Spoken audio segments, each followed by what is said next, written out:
So make sure I've got my agenda here. All right. All right, so I'm going to call this meeting to order. The first thing is to review and approve the agenda. And I think one thing that may come up is just some changes to the consent agenda. Instead of having the January minutes be its own separate item, I think we're going to put that into the consent agenda unless folks, actually, unless we want to keep them separate. All the January are out of the consent agenda on what I downloaded. Yeah, and John had suggested that maybe they should be in the consent agenda, but they usually are. I think that was just an oversight. The other oversight was also that the liquor meeting as the liquor commission was not in the consent agenda. Yeah.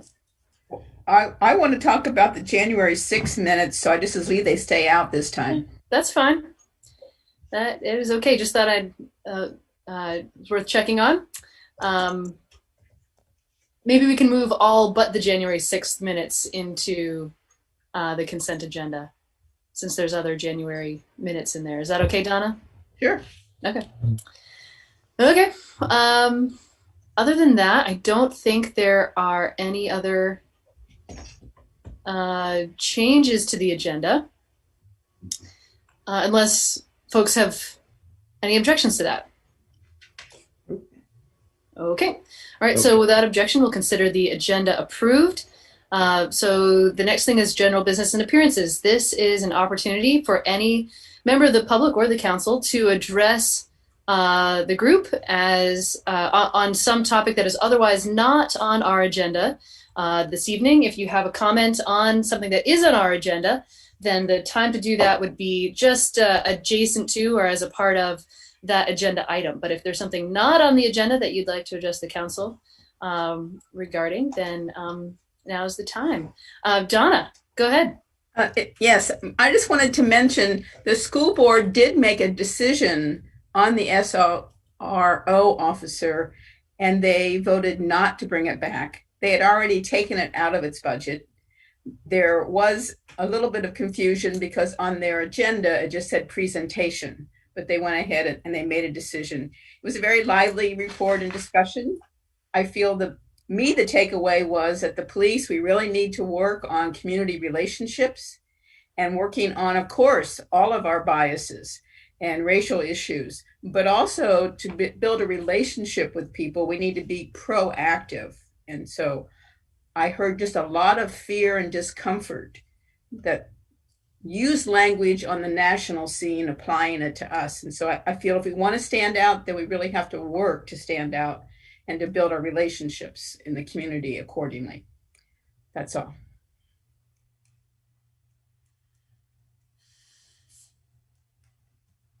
Thank you. Anyone else?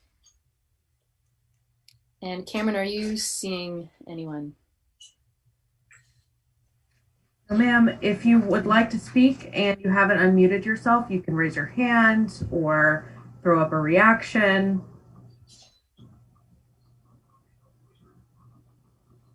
No. Okay. All right, I'm not seeing anyone either, so we are going to move on. So the next item is the January 6th minutes. So I don't know that there's much. John, if you want to speak to them, but I know Donna has a comment about them. But I'll give you first dibs, John, if you want to say anything about them. Well, I don't have them in front of me. Those are, I think, the ones for the one that I sort of received notes for, but I looked over it, but I don't know. Donna hasn't contacted me about what could be on there, so I have no idea. I was just trying to pull them down right now. Yeah, it's all good. Go ahead, Donna. This is no mistake on your part. When reading through them, I just felt that the mayor had made comments, an opening statement to that meeting on January 6th about the Capitol event that happened that day. And I felt it was really important that we have maybe a clear statement. If we could insert that into the minutes, And I did mention to the mayor that I was going to do this. I really feel that sometimes there are statements that I feel need to be in the minutes and not just in the recording. And I felt that way about the statement that the mayor had done at the beginning of the meeting. So I would add a motion to add her statement. Everyone heard it. Unfortunately, I don't have it in hand. So if you feel uncomfortable about voting on that, I can get it in hand for the next meeting. Second your motion. And I do have it. So, but since Donna did let me know that she was interested in this, I did dig it up, though I did not get a chance to send it around to everyone. But theoretically, if anyone would like it, I'm happy to send it along. Okay. So there is any further discussion on this point? Dan, go ahead. Yeah, I mean, I'll just say I support this as well. I think it makes sense, and I don't think it needs to circulate because I mean your statement is what it is, but I think it is one of those moments and statements that's worthy of marking specifically in the minutes with the exact wordage. Yeah, fair enough. And yeah, any other comments? Okay. So all in favor, please say aye. Aye. Aye. Aye. Okay, further discussion? Okay. Okay, so John, I'll send you along a copy of that statement for inclusion. Okay, thank you. All right. So we have some appointments to make to the Complete Streets Committee as well as the Transportation Infrastructure Committee. And so there's a number of folks who are applying for the Complete Streets Committee.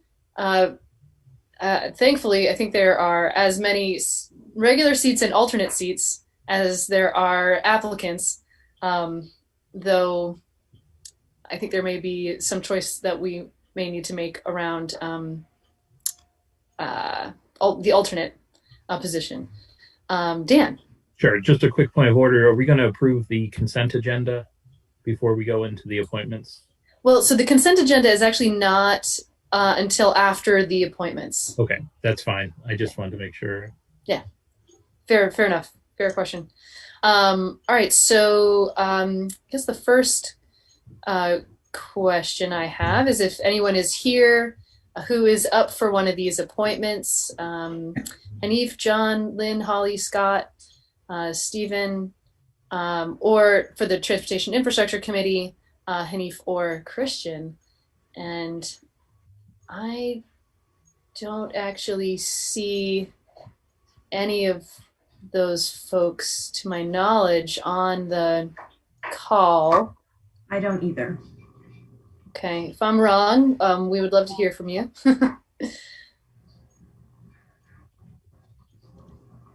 Okay, so, all right then.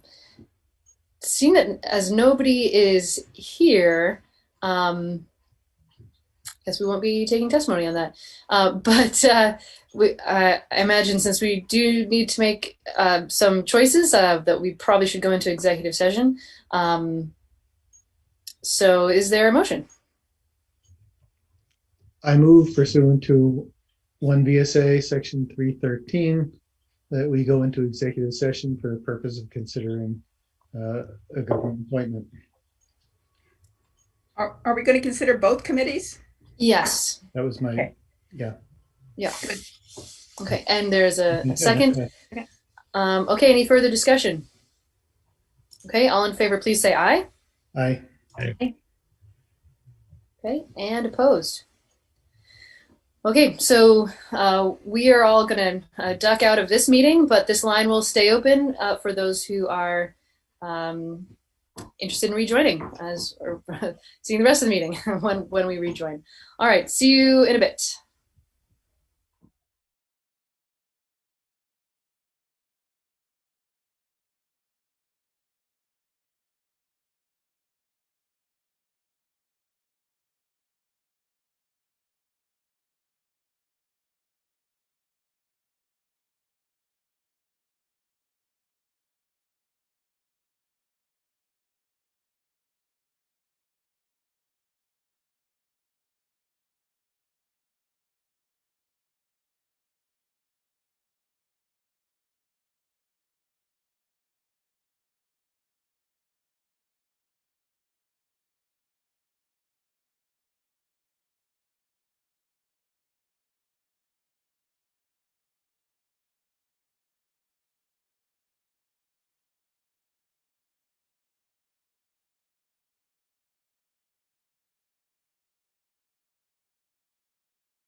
Okay. Is there a motion to come out of executive session?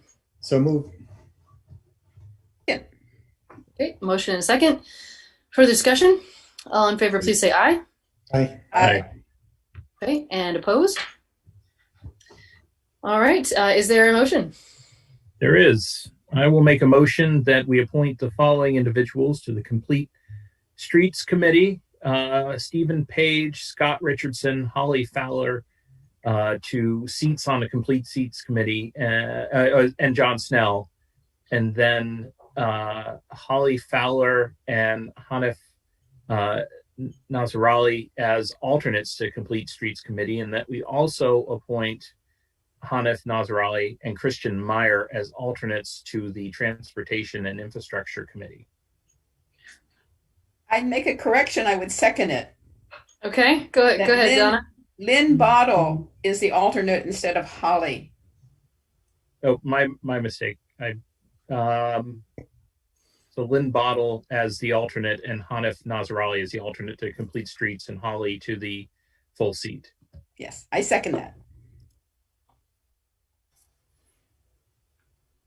Okay. Hold on. Sorry, was there a question? No, sorry. Oh, okay. All right. All right. So there's a motion and a second. Any further discussion? Okay. All in favor, please say aye. Aye. Aye. Okay. And opposed? Okay. So the motion passes. Thank you, everybody, for stepping up and your service in advance. All right, so now I think we are up to the consent agenda. So is there a motion regarding the consent agenda? Oh, which, by the way, also includes the liquor licenses that John circulated earlier. Yeah, I think that's it. I move the consent agenda. I'll second it. Okay, there's a motion and a second. Any further discussion? I had one question on an item there. I don't know if we need to pull it off, but in Cameron's COVID report there, I see like indoor winter sports are back. And I didn't know if there had been any discussions on the school board, whether Montpelier was going to actually engage in the indoor winter sports yet. I think some school districts are, are setting out that, but, I certainly have some concerns, but. So I can tell you that the winter sports are moving forward. There are kids playing basketball. They have a game coming up, which they are very excited about. So, All right. Take it for what it is. Yeah, right, exactly.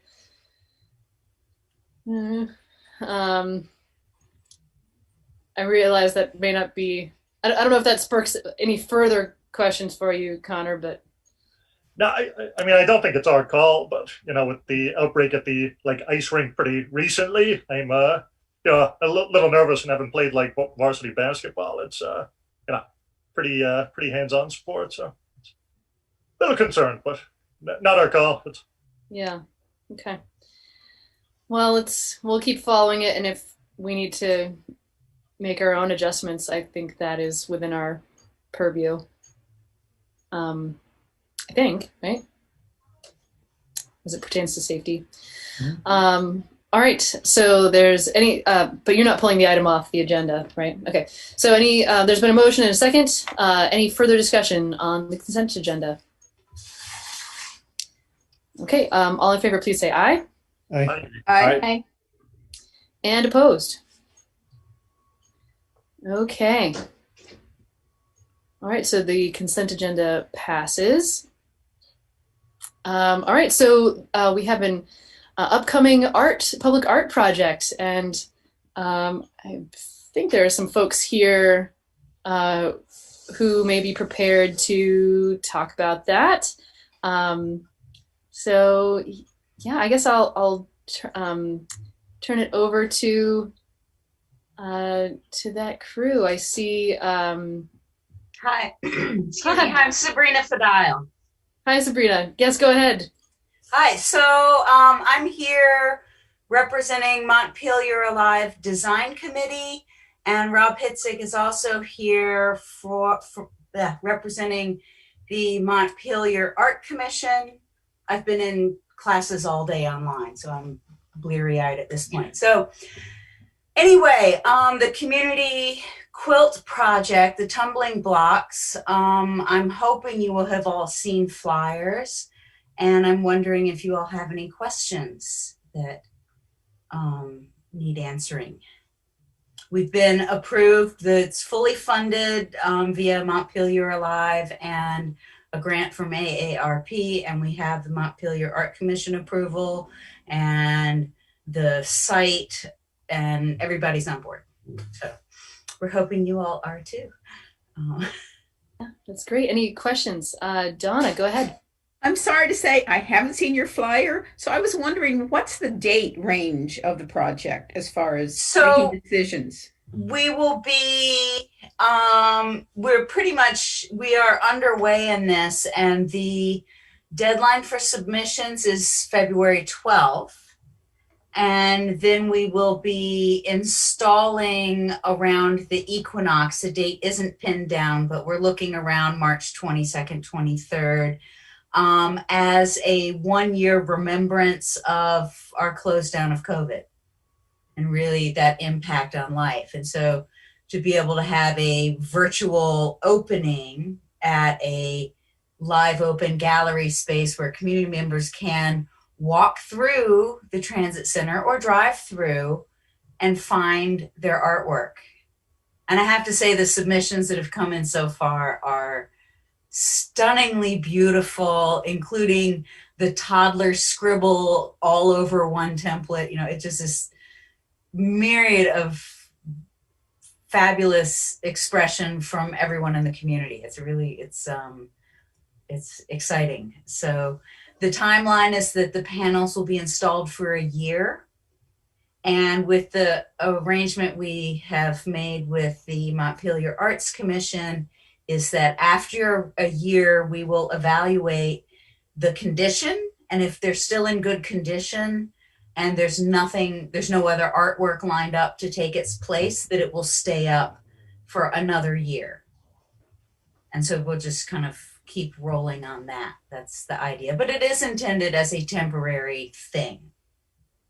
It sounds wonderful. Thank you. Thank you very much. Lauren. Yeah, I don't have a question. I just wanted to say I was so excited to see this idea. I love something people can safely do, but then it being able to come together in a communal way and reflect this just really bizarre time we've been living through. So I'm just really appreciative of the creativity and creating community out of isolation. So I love it. So thank you. Thank you so much. I mean, I had this random idea at the end of November, sitting by the wood stove, wrapped in a quilt, and I don't know, thinking of being quarantined in community and all of this stuff. And I just wanted to wrap a quilt around this community. And so here we go, wrapping a quilt around the community. So I'm thrilled with how excited everybody's been by the project. So I have a couple of questions just to make sure that we're clear. I think you said this in your memo, but who is responsible for the maintenance of the art? Montpelier Alive. Okay. And so they're also the ones that would make the call as to whether or not to leave it up for additional time? That would be in consultation with the Montpelier Arts Commission. Okay. Because they may have curated some other artwork to go up, and we'll be in conversation of, does it look good enough to stay up another year? That kind of thing. Right. So, okay. And Rob and I serve on the Montpelier Alive Design Committee, and he is the liaison with the Montpelier Arts Commission. And so we have a good communication back and forth between the two. Good. Any other further questions? Jay, go ahead.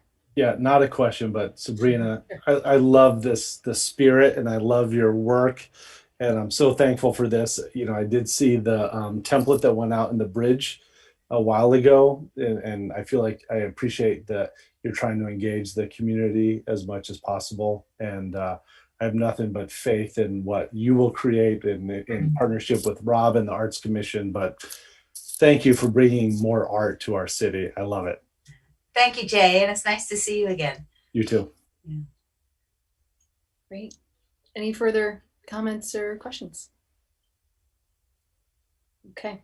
All right. Well, thank you for all the work that you've put into this, taking this from an idea to a reality. This is very exciting. And I think especially like what it means for the community right now is it's really it's very precious. It's really lovely. Thank you. Yeah. So let us know if you need anything further from us. I will do. Thank you very much. And thank you also, Rob, for your support of this project and for being here too. So, Thank you for support. all right. Okay, so we are gonna move on then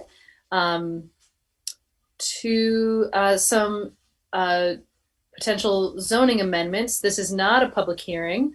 This is just informational. And so for this, I am going to turn it over to city staff, whether that's Bill or Mike.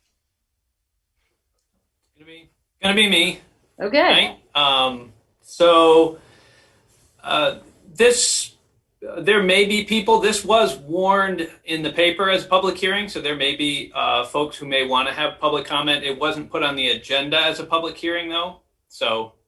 Okay, that's fine. But we are only required to have one public hearing to adopt zoning amendments. But typically, what I do is usually come through and meet with you guys first to give a summary and kind of introduce you guys to what the zoning changes are, and then we usually follow that up 2 weeks later or 3 weeks later with the actual hearing. So you guys kind of have an opportunity to ask some preliminary questions if you have them, but we'll have another opportunity to kind of go through those. In this presentation, I'm going to kind of keep it more general, keep it, the 50,000 foot, and we'll go more line by line or whatever you guys would like to do next time. But again, it's always your hearing. I'm always willing to kind of be flexible with you guys. If there's anyone in the public who is interested in information on this, all the information is on the front page of the city website. On the bottom left, there's a gray bar, which has a number of links, including 2020 zoning amendments. So that is where, if anyone is looking for these, and there's a strikeout copy that is available on that page. That's usually the easiest. And I don't know if Cameron, you need to give me anything to share my screen. Nope. Looks like. Yep, you should be able to. All right. And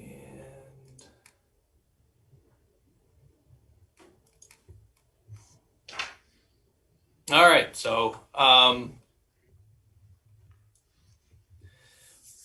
the zoning amendments you guys have tonight really break down into three primary areas of change.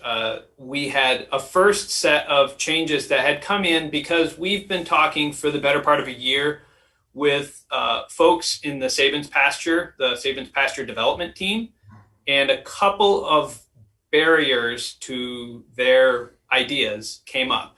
And so the Planning Commission, the city talked about these with the Sabins Pasture folks, and then we presented them to the Planning Commission, who reviewed them in light of Sabins Pasture itself, just generally, because this isn't reviewing any proposal that they have.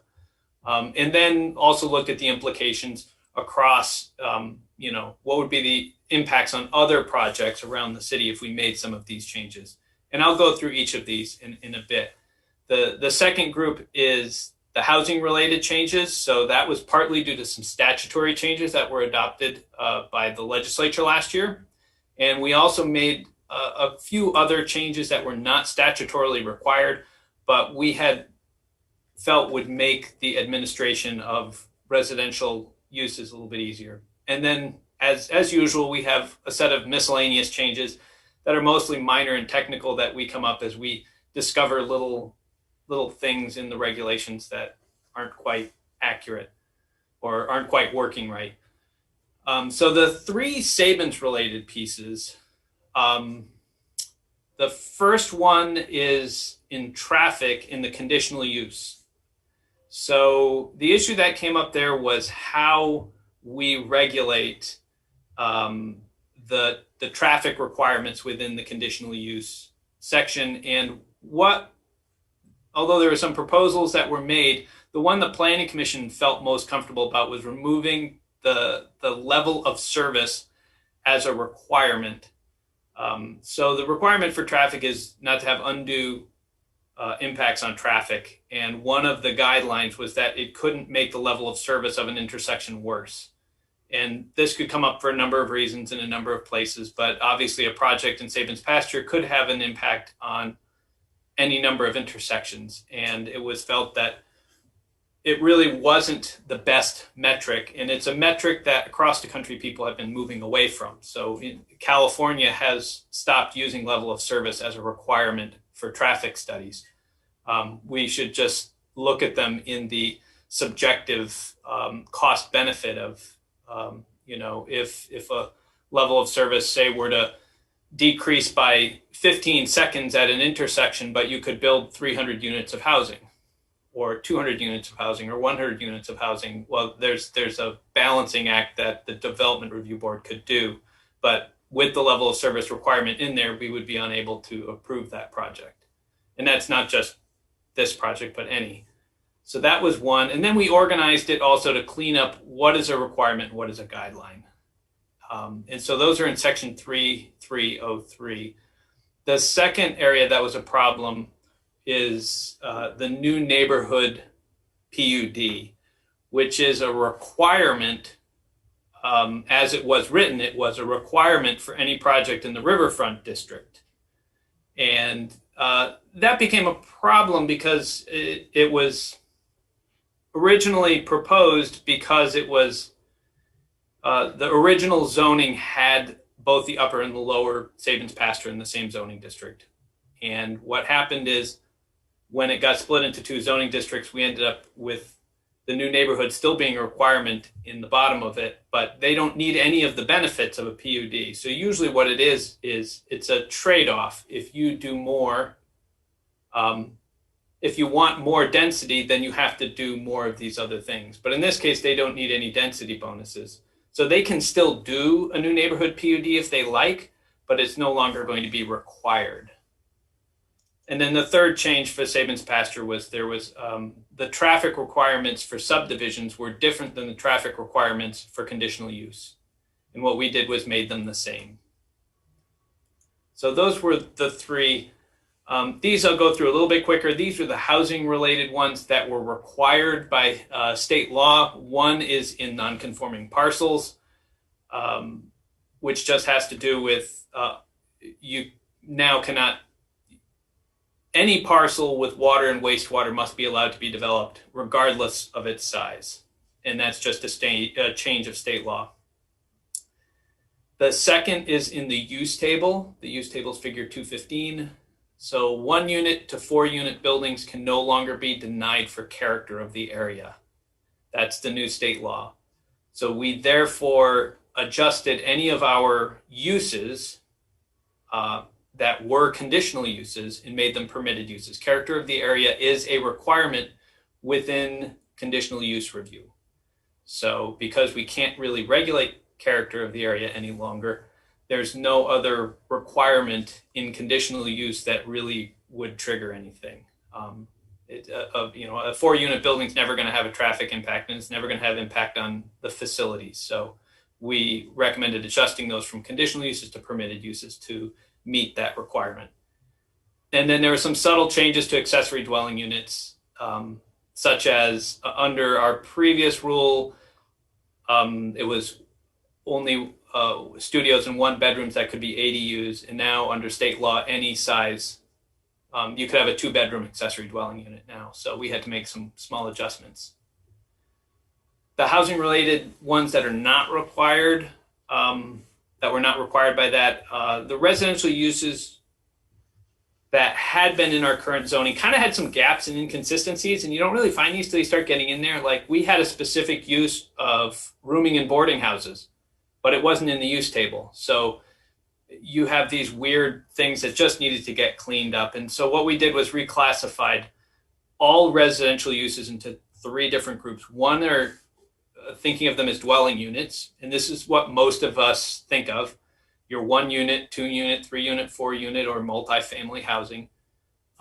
The second group are congregate living. These are ones that don't necessarily have all of the facilities of a dwelling unit. So they might, it might be a rooming and boarding house. It might be a dormitory where you are renting a room, but you share other facilities like bathrooms and kitchen facilities. And so those are considered congregate living facilities. And then the other ones are these state licensed facilities like group homes and residential care homes. And this led to some other changes throughout the document. So because we made those changes, we had to make adjustments to these tables and these figures and in a couple other places. So I can go through these more specifically next time, but they're all in the strikeout copy. And then finally, we had to adjust some definitions as we went through those, including one slight policy change. There used to be in the dwelling units a requirement that every dwelling unit had to be at least 250 square feet. That had an impact that you couldn't do tiny homes. So we've simply removed that requirement, or that limitation, I should say, on dwelling units. And we had to add or amend a few definitions to reflect those changes. So real quick, our miscellaneous changes, we had to fix some minor changes on the riparian buffers and the natural resource map. These are really, really tiny, but every once in a while they would pop up. And I can go into those details if you'd like at the next meeting. We also fixed the design review boundary. At the last round of changes, we went through and moved the design review boundary, and we talked about shifting 2 properties on Terrace Street.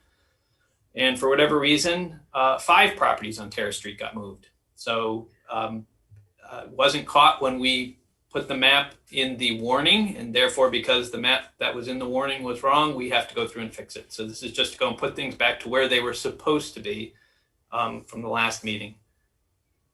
We added some small changes to applicability. So this is going right to the start of the zoning regulations and what needs a permit. And what we had is some, you can sometimes think of things in buckets, or it's an if-then. So we can't regulate something unless it is considered development. So in this case, somebody was removing vegetation out of a riparian buffer. But because that doesn't need a permit, even though it's against the zoning, it didn't need a permit, and therefore we couldn't regulate it, and therefore we couldn't give a notice of violation.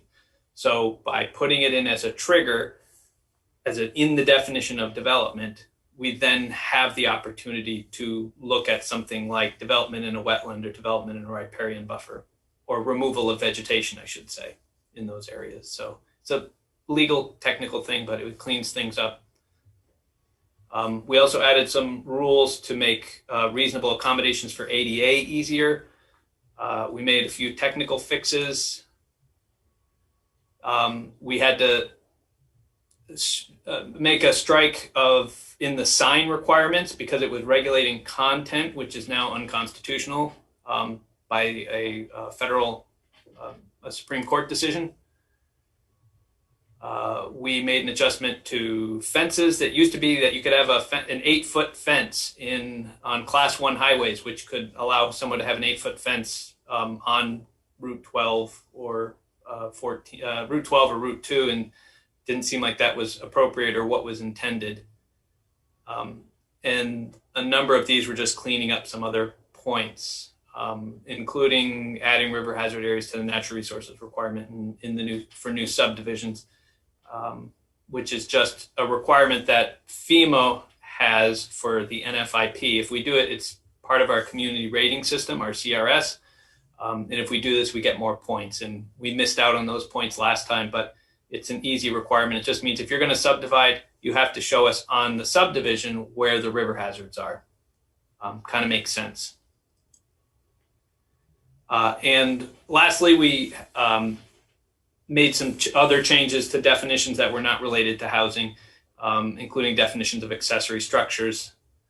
And finally, there is one additional change to add in, which might need a motion from you guys, which after we had the hearing for the Planning Commission and it got sent to you guys, I was working on language for our revised, excuse me, E911 regulations. And what we found out was that the state rules for what is a driveway and what is a private road is different. So under E911 rules, 1 or 2 is a driveway, 3 or more is a private road or private street. And that would mean that we would have a difference in our zoning would say it's a driveway up until 3 and a private road 4 or more. And because we can't change the state rules, it makes sense that we would just adjust our zoning such that instead of saying serves not more than 3 parcels, we would change it to say not more than 2 parcels. And if we make this change, it would just be included in the rest of all the other changes. So I will stop sharing and open that up to any questions that you guys have. I can go into whatever detail you want on this one. Connor, go ahead. Mike, do you mind just going over that character of the neighborhood state statute change there again? I just want to get my head around that a bit. Okay, so under the state rules that change, a municipality can no longer deny a residential project of 1 to 4 units, so 1, 2, 3, or 4 unit buildings. You cannot deny it based on character of the area. So that's what the state law has said, which only appears in the conditional use requirements. And so conditional use has 3 requirements: traffic, character of the area, and impact on community facilities.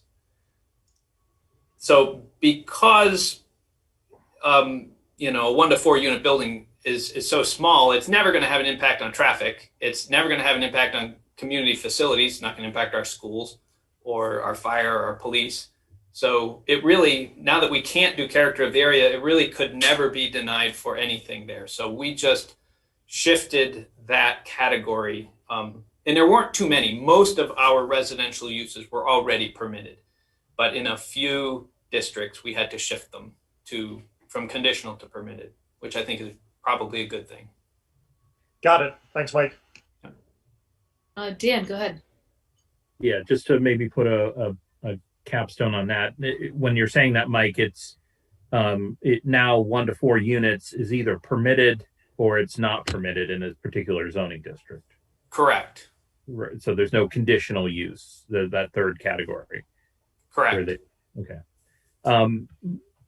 The other point I just wanted to make to the board, I'm going to recuse myself from voting on any of the Sabins pasture sections of the zoning because I've done some work in my private practice in regards to those and did provide some testimony at the Planning Commission. So I just wanted to simply put that out up front. I did not comment or do anything on the other sections of the zoning code. And so I feel I'm still able to vote on those, but will recuse myself from the Sabins changes. So we'll plan on splitting that up then when we vote on it. Okay. I'd ask that you do that when the time's appropriate.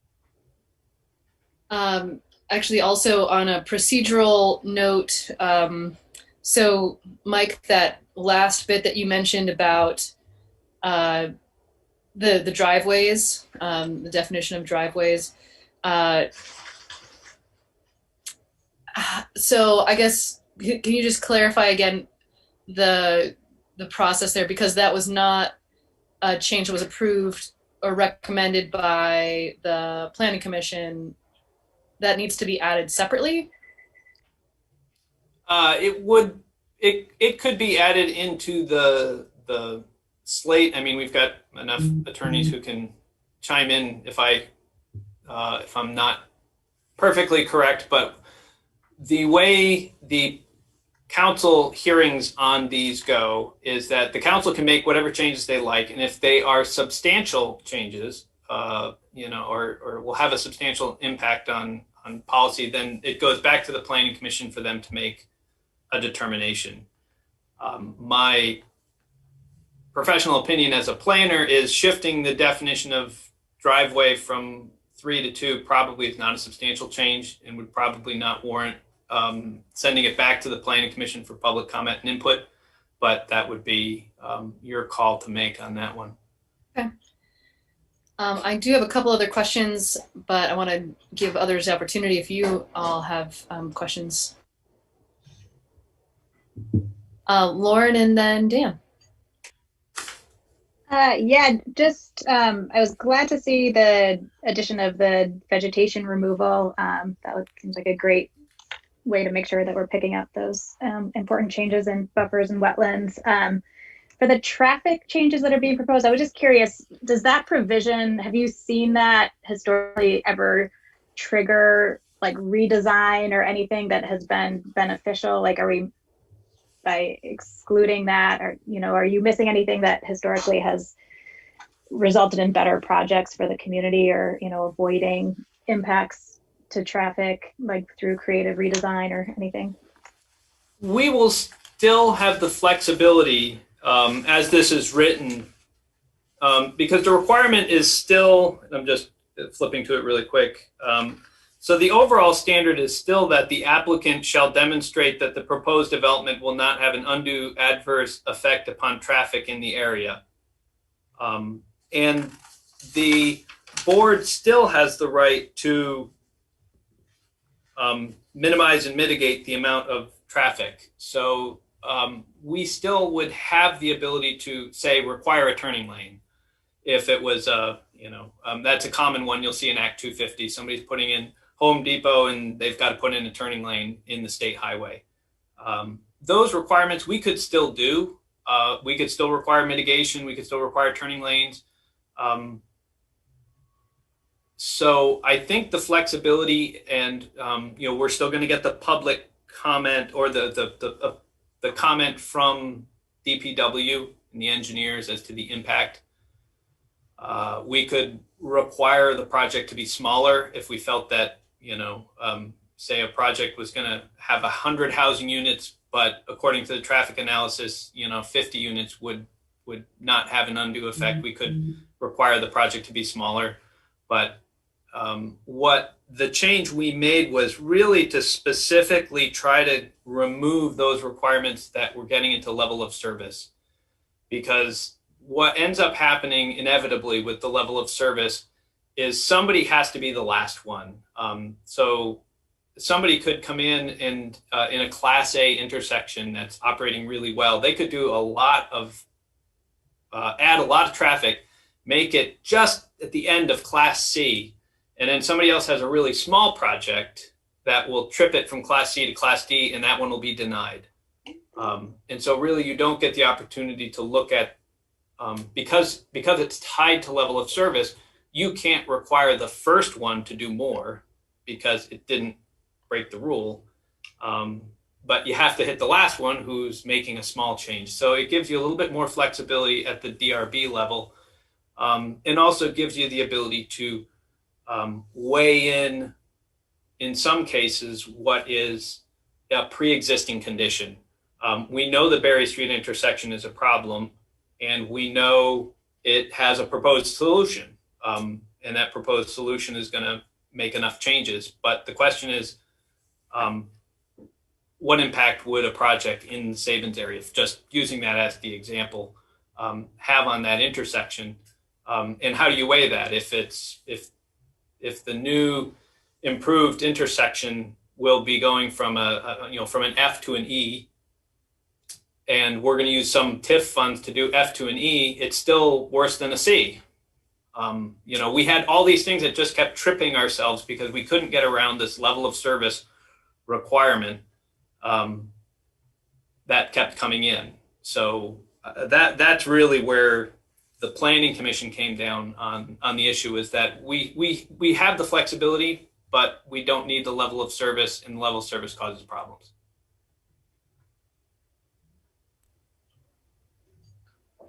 Okay, Dan, go ahead. Sure. Turning to the housing, Mike, I had a question about the residential and congregate living sort of categories.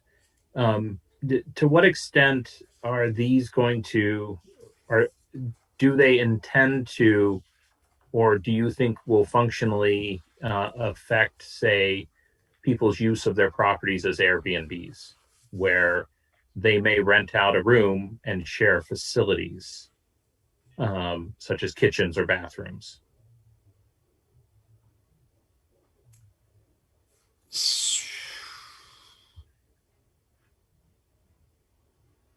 So the more of the Airbnb as a shared living arrangements. Right. I mean, I think of Airbnbs in sort of two ways. I mean, the Airbnbs can be short-term rentals where you have an apartment, and instead of renting it for a year, you rent it for days. But it's essentially functions as an apartment.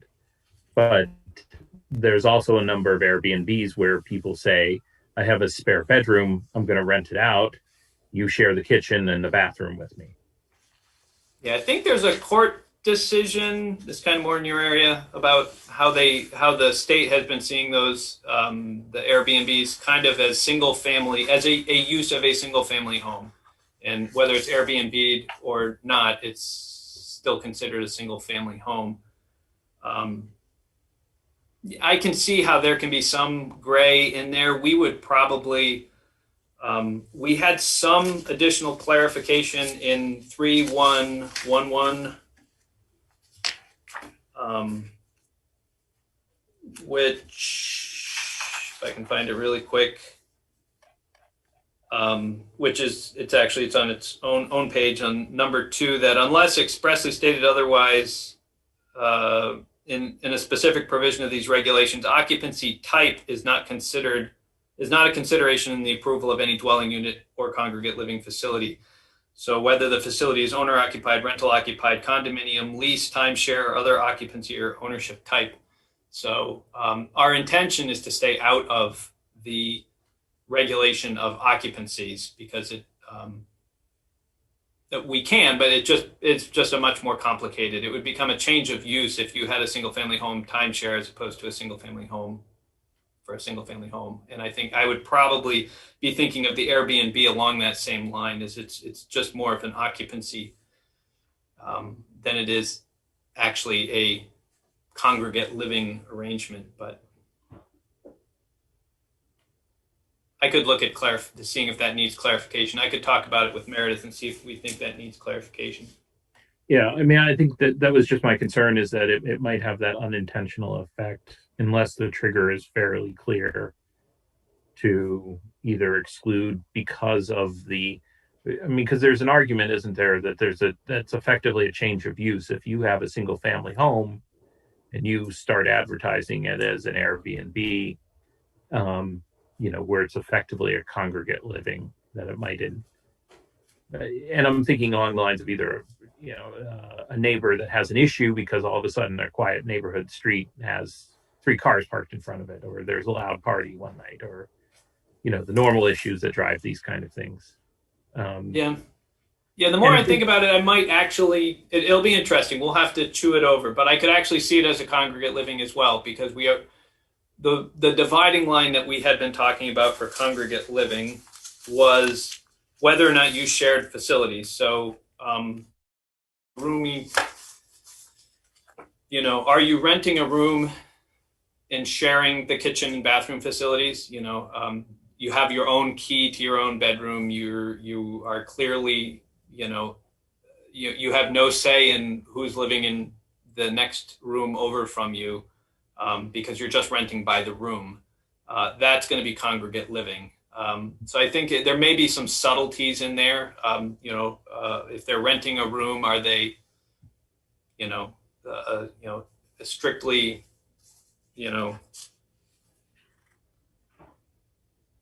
having exclusive rights, I guess is how I would think of it, to that room. And I think there's an argument that could go either way, and maybe it needs some clarification, and I'll talk to Meredith about it. Thanks. Okay. Other comments or questions? I do want to also open it up to the public if there are other public comments or questions, as it was advertised as a public hearing in the paper.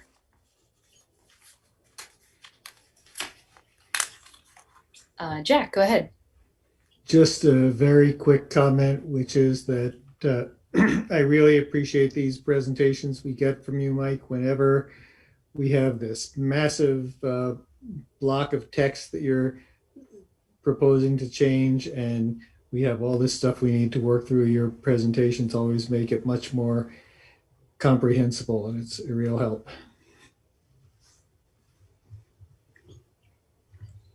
And I can go through next time more line by line if people think that's easier, using the strikeout copy. Because I can understand it can be tough, break them into 3 blocks and they're scattered throughout.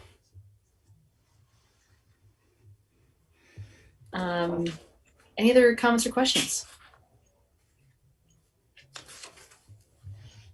I guess I just want to thank Mike too. It's really very helpful. Thank you. Yep, I agree. All right, and so I don't think we need to. We don't need to vote to put it on the agenda as a public hearing for the 24th, do we? Okay. All right. Well, thank you, Mike, and we'll see you back next time. Did we want a motion, or what's the board's feeling on the addition of the driveway? Did we want to just add that in? Did we want a motion to add the driveway change? Jack, go ahead. I'll move to add the driveway change to the package so that there's no question as to the propriety of taking it up next time. Second. Okay, we've got a motion and a second. Any further discussion? Okay, all in favor, please say aye. Aye. All right. And opposed? Okay. All right. So we're clear. We'll have a formal public hearing on this at the next meeting. Great. Yep. Sounds good. Thank you. Thank you. Have a good night. You too. All right. So we're up to the utility budgets. And so for this, I assume I'm turning it over to Kelly. Yeah, go ahead. Thank you. So I've got Kurt and Donna here to field some questions around projects, but Kurt will take on that piece. And so I'm going to share my screen here and just go over the numbers with you in summary, and then we can get into the details if needed. So without further ado, let's share. Okay, can you see my screen okay? Yes. Perfect. So just in summary, we're going to be reviewing the water, sewer, and district heat budgets. And so starting off with water, it's down a little bit year over year, about 1.7%, or $52,000 or so. And so this is due in large part to changes in the water benefit charge. The other thing I want to note is that this assumes a rate adjustment of 2.5%. And reviewing these budgets, we also took a closer look at the actuals to see what was really happening, and then grew the budgets accordingly from there. So if you're looking at the budget line items, you may not see 2.5% on the line for the rates per se, because it's based on actuals and not necessarily fiscal year 21 to 22. And then there was a little bit of an adjustment in terms of the master plan had called for 3.5%. And this is tied to the 1% infrastructure investment and the Bureau of Labor Statistics inflation, and a little bit. So Bureau of Labor Statistics inflation is at about 1.4% right now, and this factors in 1.5. And so just wanted to note those things for you. And then you'll notice that if you're looking at the line items, and I got ahead of myself just a little bit, I did send some revised lines this afternoon. So this is what this is based off of. So just going back to where I was, the positive adjustments, we have seen some positive adjustments in electric and propane. Electric about $10,000 or so within the water budget, and about $7,000 for propane. We also did see some positive movement in terms of debt service. We, made our payments and had more favorable interest rates.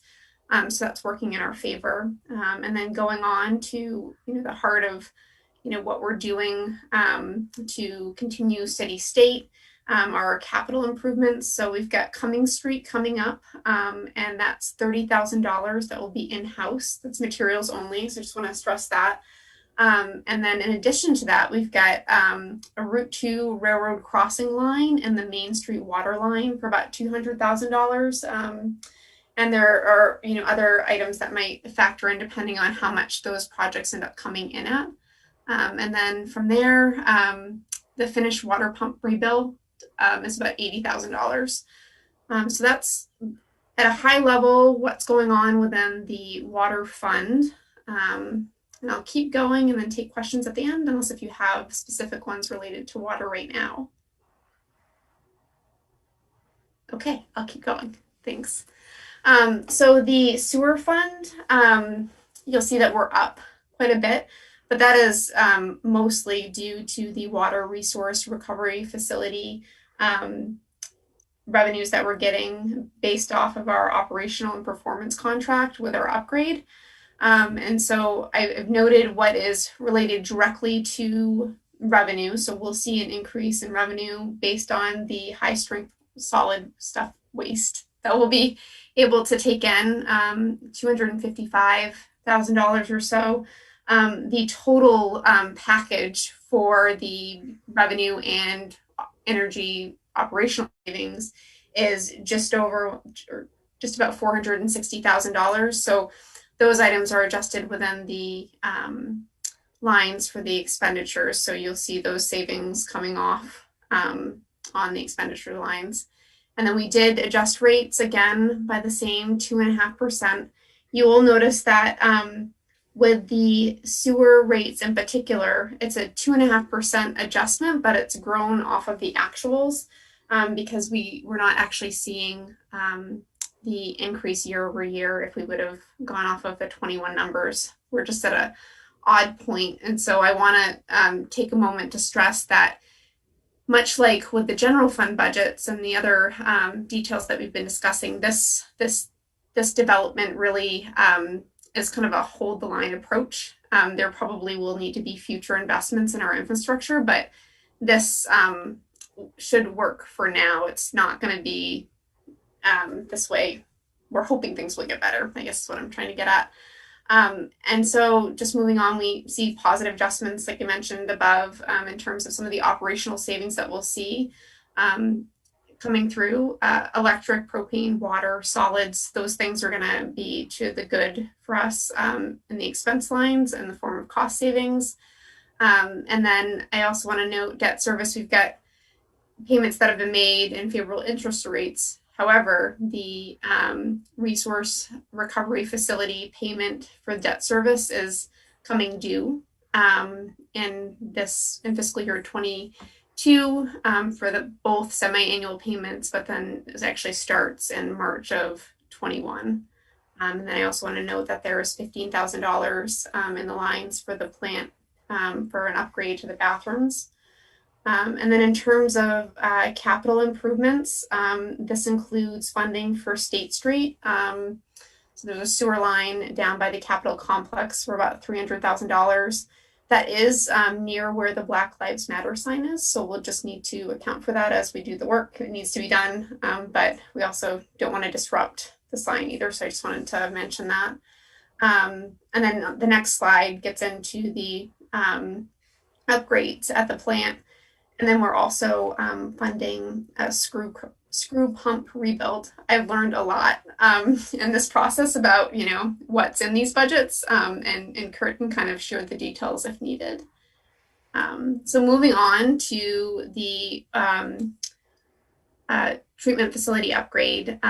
Just in summary, you know, what we've done to date, the total project is about 16.75 million. And we did end up securing our bond financing. So that's what we're actually going to start to see our repayment on. And we are also seeing our grants come in. We have nearly all of the pollution control money, and we're now at the point where we can get in the USDA grant money. So that's really positive. So phase one is nearly complete, and you can kind of see in summary, you know, what we're looking at for payments there. And then phase two is set to begin in April. And so initially, this was billed to be about $5 million. We're still under discussion with the contractor about, you know, what that will cost as they're really speccing things out. So there's potential for it to be a little bit more. And we wanted to just kind of highlight that here as we're going through these budgets, because it'll have an impact in the future on budgets, or depending on whether or not we get additional grant funding. And then moving on to district heat. So what I do want to note is this is level fund year over year. We ended FY20 change year over year to the bad of about $115,000 or so. It's better than FY19. It's just not, you know, to the positive yet. In FY19, we were to the bad year over year, $218,000. So it's at least trending in the right direction. This is our 6th full season. There are 21 downtown buildings who receive heat. We are working on operationalizing the amendment that we just passed to turn the heat off in the summer months. And, you know, this is really an investment in the environment. We've got some work to do with the district heat to just bring it to be sustainable, or, you know, have this conversation. But some of the highlights within the operational lines that we are seeing a reduction in fuel oil, and we are investing in valve replacements and infrastructure upgrades to keep the system running efficiently. And so here, this slide just gives you sort of a breakdown summary of where the rates are if we were to move them forward based on what's in this draft budget. And then you'll note for district heat that the proposed FY22 rates are to be determined. We want to take a closer look at what we're getting in terms of billings from the state, just to make sure that, you know, we are giving sort of an accurate recommendation. And so that's why that's noted that way there. And you'll also see that we have not had an increase in rates for the last 3 years. So it's just something to consider as we carry on with these budgets. And then lastly, per the master plan, we've got the replacement status. We're going to be looking at this a little bit closer with Public Works to sort of recast the master plan to see where we're at today and to see where we're going moving forward, to make sure that we can meet the plans so that we are sustainable based on what we're seeing currently. And so this is kind of a budget that holds the line within the utilities for now until things improve or there's a little bit more certainty. And so next steps, and then, you know, take questions, and I can stop the share or go back to any slides if you like. It's just to get guidance from you on, you know, any changes you'd like to see, or if there's an additional analysis that you'd like us to do, and we could bring that back for the meeting on the 24th. We'll work towards rate setting and locking in rates within the system as we begin the fiscal year. And then we're going to begin working on the master plan update based on some of the things that are presented here in FY22 and going forward. And so that is our presentation. And we'll take questions. Okay, any questions? Dan, go ahead. Sure. Couple of questions. Let me start off with the first one. You mentioned work on State Street by the Black Lives Matter sign. I presume that's the painted on the street. Is the work such that it would disrupt that sign? So, for example, I'm anticipating, given the fact that it's faded, we may receive an application to either repaint it or renew it. Would this work interfere with that where it's presently located? Yes, I can answer that. It is about half of the mural would need to be in its current location would be excavated as part of the sewer project. The sewer line actually runs underneath an abandoned storm or steam pipe that the state no longer utilizes. So it's one of our most important projects for CSO reduction because we can't clean it right now, and it's a lot of sharp bends in the mainline sewer pipe. So it's definitely going to disrupt it. We're looking at sometime between July and August for the work, just to give you a time frame of when that would take place. But yeah, it's about half of the mural would be excavated. Okay, so just if we do receive one of those applications, we'll obviously have to take in the timing of this into account, because it's not something we can't move the location of the sewer pipe, and this sounds like an important piece of infrastructure that has to be done. So my next question was, and this is probably one you've answered before to previous councils, and I apologize, but the sewer around the corner of State and Main, where La Brioche used to be located, is that scheduled? Is there, because that seems to be a point at which there's a lot of effluent in the summer particularly, but at all seasons I've walked past it and smelled it. Is that on the agenda to be repaired? Because that seems like a fairly high profile, high traffic area, and it can be quite noxious. And I noticed over the past year, it really seemed to be. Yeah, so East State Street is in our queue. 2023 is anticipated construction date.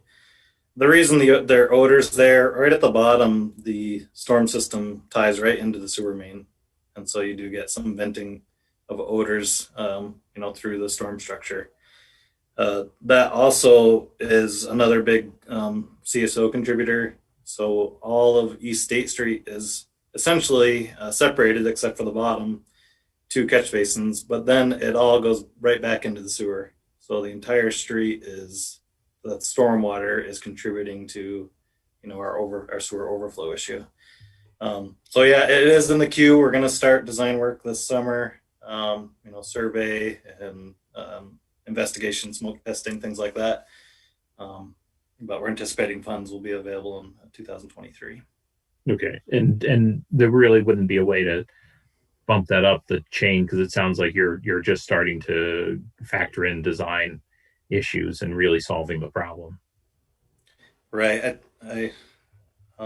Yeah, it is a tricky location. It's a very busy intersection with a lot of utilities, so it is going to take some time to design and plan out. Okay, but at least it's in the queue. All right, thanks. I appreciate that, and I presume I'm not the first person to ask about that. No. Kurt, Anna, go ahead. I wanted to ask, is this not also tied into the bridge? I know I've seen it in the regional planning TAC that this one comes up with the bridge, and the bridge is in the queue, but it's slowly moving. Yeah, so we did a preliminary engineering study that evaluated the existing stormwater outfalls in the area, and their determination was that there was not enough capacity in the existing outfalls to take all the storm from East State Street. So we had planned to install a new outfall as part of the bridge, the Rialto Bridge reconstruction.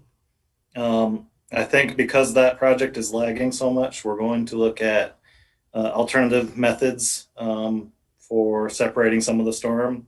So we're going to investigate potentially bringing some down Hazen Place and see if we can maybe redo the parking lot with some infiltration to divert a portion of the stormwater so that we don't have to have that new outfall. Right, because the bridge is like 2025 or something, isn't it? I haven't seen it on the actual date associated, but maybe you know more about that than I do. It was creeping up, so this date to me was like more ahead than it was. So that's good. Yeah. Yeah, there's a lot of demand for the regional money.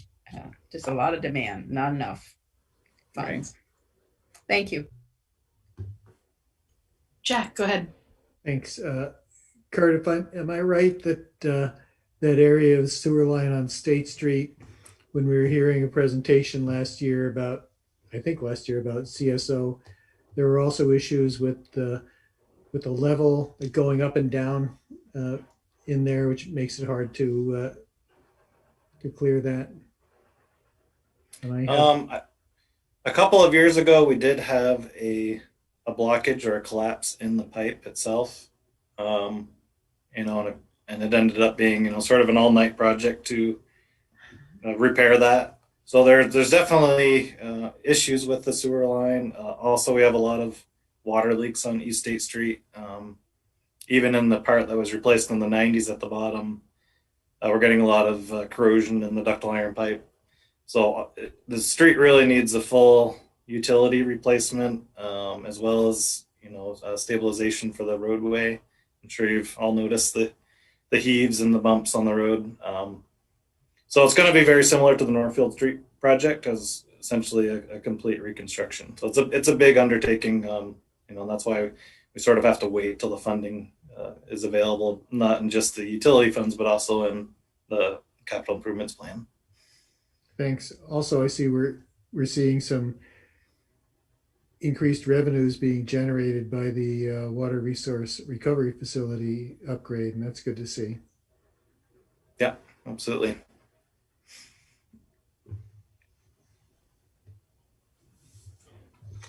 Yeah, go ahead, Donna. I had just a question about the district heat. I read in the paper that we have some unhappy customers. Is that true? They feel their heat has gone up and they have been disappointed. Do we need more members to spread the cost? It's a complicated issue. So the price of oil has dropped.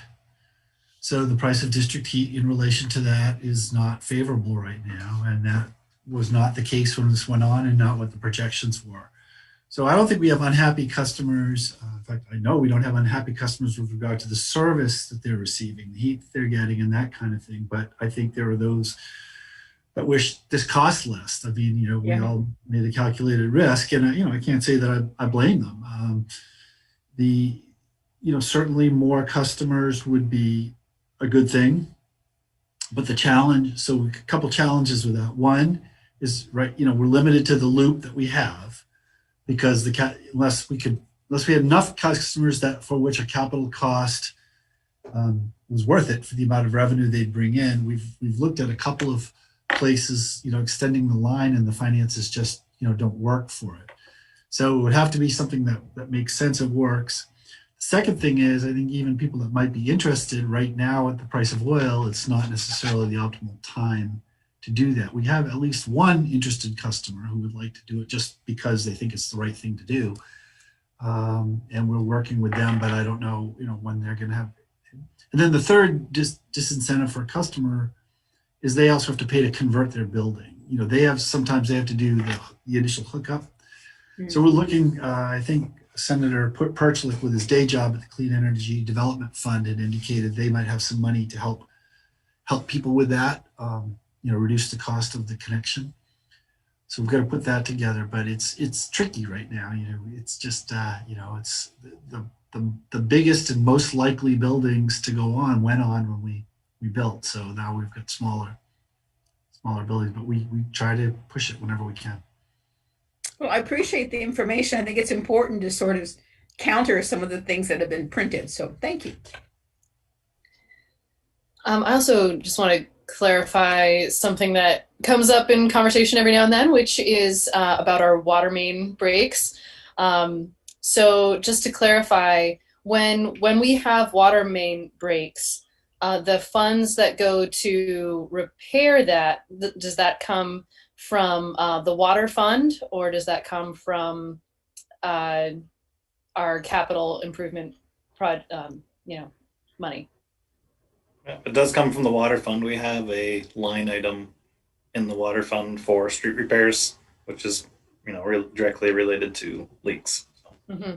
And that also separately, and again, like, pretty sure I know the answer to this, but I just want to make sure that it's clear that funding to replace the lines also comes from the water fund and not from the capital improvement. Yes. Money. Okay. And just to put a fine point on that, there's, we also have capital improvements in the water and sewer funds that are funded with those funds, but it's not the general fund CIP that we talk about. Yes, the general fund CIP. And I also wanted to follow up on Kelly's, because the plan that the council adopted, the long-term plan, as you may recall, called for the rates to be just 1% over CPI to help catch up. Not only at that point, but not only were both funds in deficit, but to try to provide funding for these types of repairs. And this past year, the CPI was 1.4, so that's the basis for the 2.5% rate adjustment. So that is consistent. We are seeking rates that are consistent with the plan that the council adopted. Well, so this, this seems like a good plan to me. My only question beyond that, I suppose, is that enough? Like, are we catching up to what this effectively steady state should be fast enough? And I know that that's balanced with, what people can absorb right now, and which altogether tells me that probably, as proposed, it's fine. But I just want to acknowledge that we still have ways to go. Yeah, so the last slide that Kelly had was on the replacement status. Up to last year, we were very close to our targets from the steady state plan. And really, if you read the master plan, it was meant to really ramp up in fiscal year 38. So it was kind of a slow start and then ramping up a lot of funding later on. But we just took a straight proportionate split as our targets, over the 50 years, and we're just about meeting those. So I think we're in pretty good shape as far as meeting the intent of the plan right now. Now, I know that in the documents that we received, the recommended action is just review, but I actually wonder if we don't need to have a vote to approve this. The budget and the rates as presented. You certainly could approve the budgets. That would be great. I don't know if we need to set the rates yet, or we usually set the rates a little later on. But I'll defer to Kelly on that.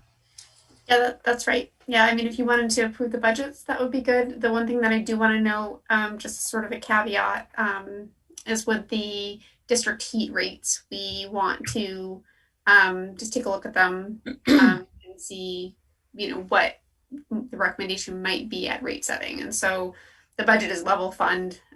We just want to make sure that we're doing right by ratepayers. And so we will get into that a little bit more, much like we'll get into the master plan a little bit more, and likely bring those items back to you along with setting the rates before the fiscal year starts. Okay. Connor, and then Dan, and then Lauren. I was going to make a motion, but I guess I'll move to approve the budgets and discussion. I'll second. Okay. All right. So motion and second. Dan, and then Lauren. Sure. I guess I had a question on the rates. Kelly, you were seeming to indicate that the rates had not changed for several years. In part, the question that I have is, obviously that's great for ratepayers, but is this something where we are, that steady rate is essentially a decline? And that there is going to be a need for additional revenue to fund these projects and plans. Yeah, so we want to take a closer look at that and just make sure that we're in good shape when it comes to District Heat. But, we've been working together over the past couple weeks, Finance and Public Works, to really get our heads around where the other utilities, water and sewer, are, and those seem to be pretty good in terms of where we need to be. I will say that, as I've said before, this is kind of a stay to hold the line until things improve. So hope that answers your question. Yeah, I mean, obviously when you're talking about these kind of annual rates, in a particular service like this, where the money goes directly to the infrastructure and service that's provided to the ratepayers, there's always that concern of making sure that the rates, you're not creating a need for a sudden jump in the rates. That it's easier to raise a little bit at a time, as opposed to stressing everybody's pocketbook by doing that big jump. And I'm just trying to get a sense if that's the situation here, or if just as far as the rates are concerned, understanding we're not voting on them tonight, but that would be something I'd want more information about. So to jump in here, we have adopted that sort of steady, slight, incremental approach with water and sewer. And I think that's been successful in terms of, way before, I think, almost everyone's time on this council, except maybe Ian and Donna. Those two funds had pretty significant deficits, and now they've turned that around, and also, allowing us to do some of this infrastructure. With District Heat, there's a couple of factors. One, we're dependent on a rate that we get from the state, and we haven't got that yet for next year. So they give us what they estimate the rate that they're going to need to produce. And the second thing, as I mentioned, it's already sort of higher than oil. Mm-hmm. So, so we're in a hard spot there. We really appreciate the customers that came on and took the chance with us over the long haul. And they are, paying a premium for that right now. And so to push that up is, I think it has to be pretty thoughtful to do that. On the other hand, we need the money for the system. So there's a balance there. Yeah. No, I understand. This is analogous to the situation the state was in back in the 80s with hydro, when they were trying to, they made contracts with Hydro-Quebec, anticipating that the cost of energy generation was going to go sharply up, and then it didn't. And so we were stuck with expensive hydro contracts, which stopped beating the market when the market went down. But so it understood. I appreciate it. Thanks. Lauren. Yeah, just two things. One, just wanted to note again, I just continue to be concerned that we're not addressing the leachate. I know it's built into the line item. We're bringing contamination into our community. So just flagging that, and look forward to getting back to that conversation. But it is a significant part of kind of the numbers here.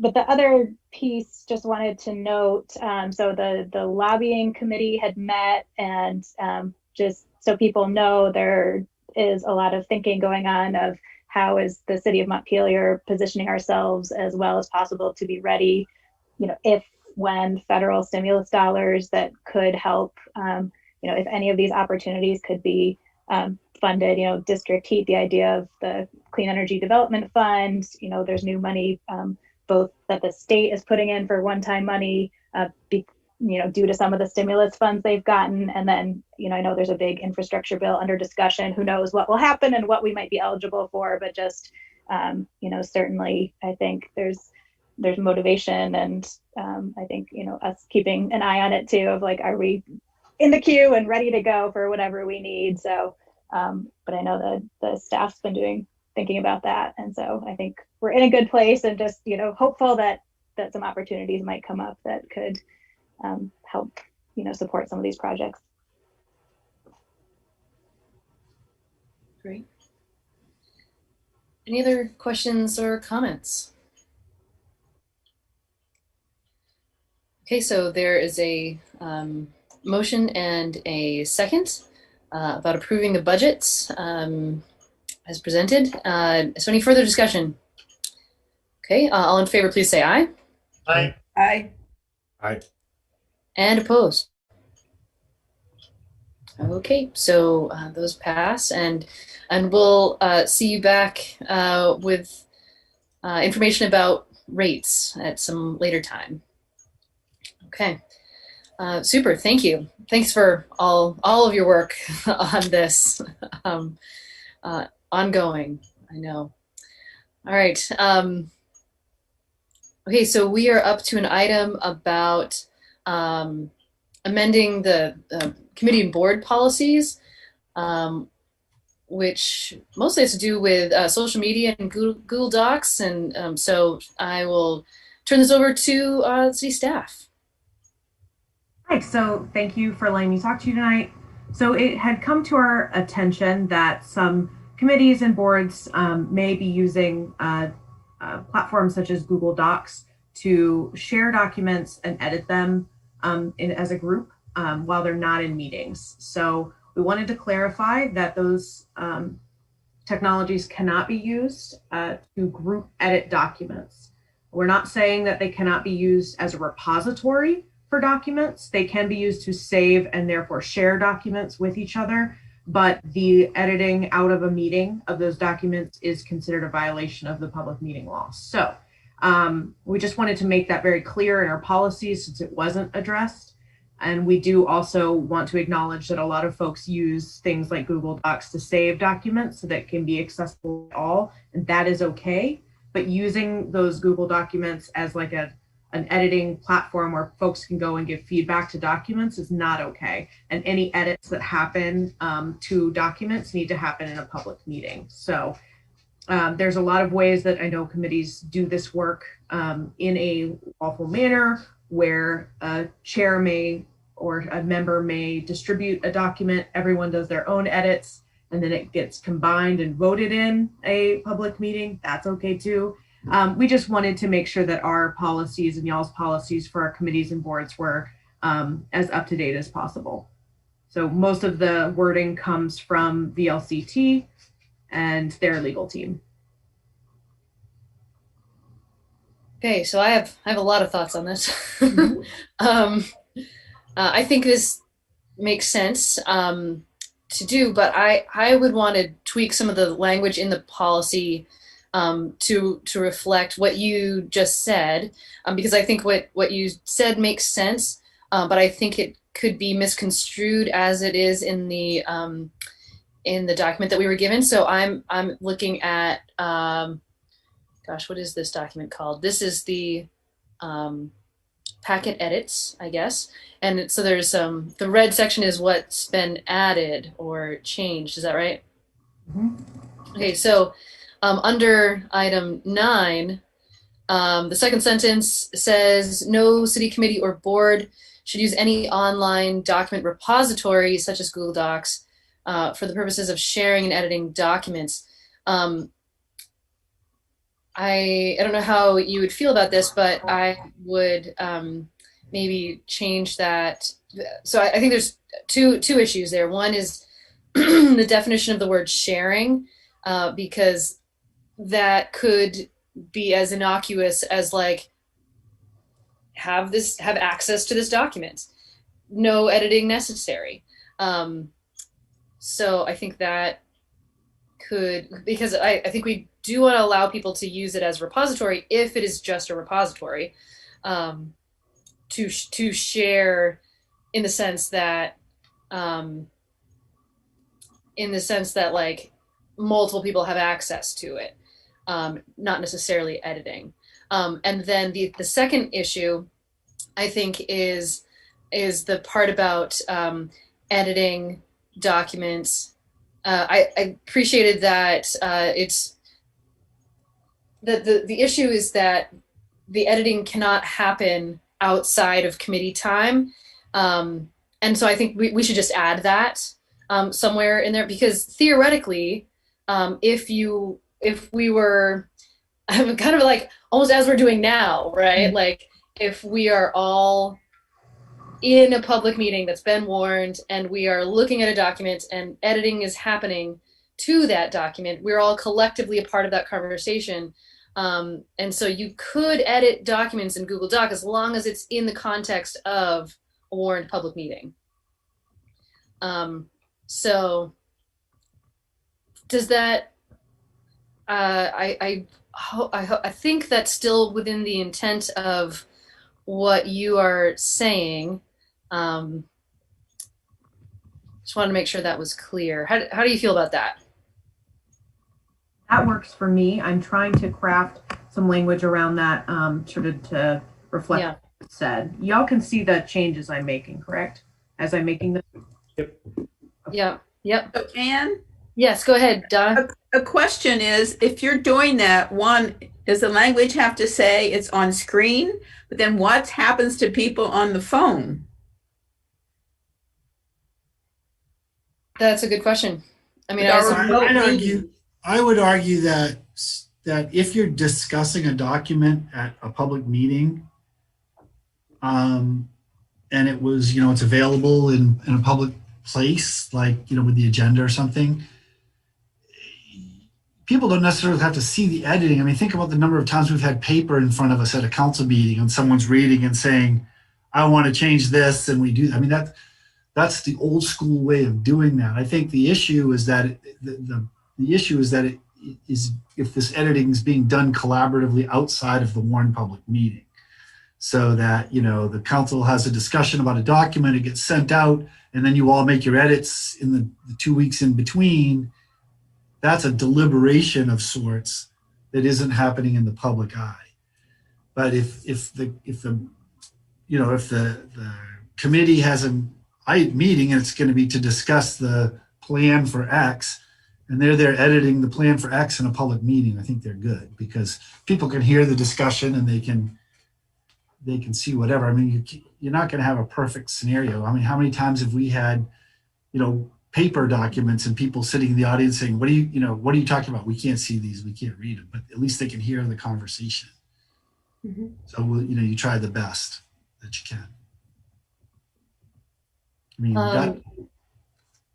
yeah. So there's a third thing that I want to bring up that's not exactly related to this language. It's adjacent to it, I suppose, which is that I do think that it would.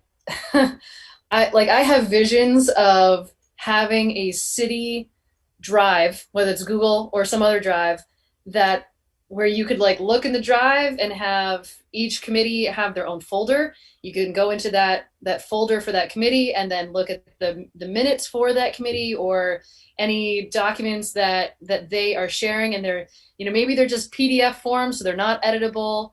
It's just for our own ease of searching. I'm sorry, Mayor. No, go ahead. I guess I'll just add that I know I have to keep my own, and I'm sure you all do too, right? Like we have to keep our own both personal computer and cloud drives organized so that we can find things. And I think that kind of organization system might make sense for the city.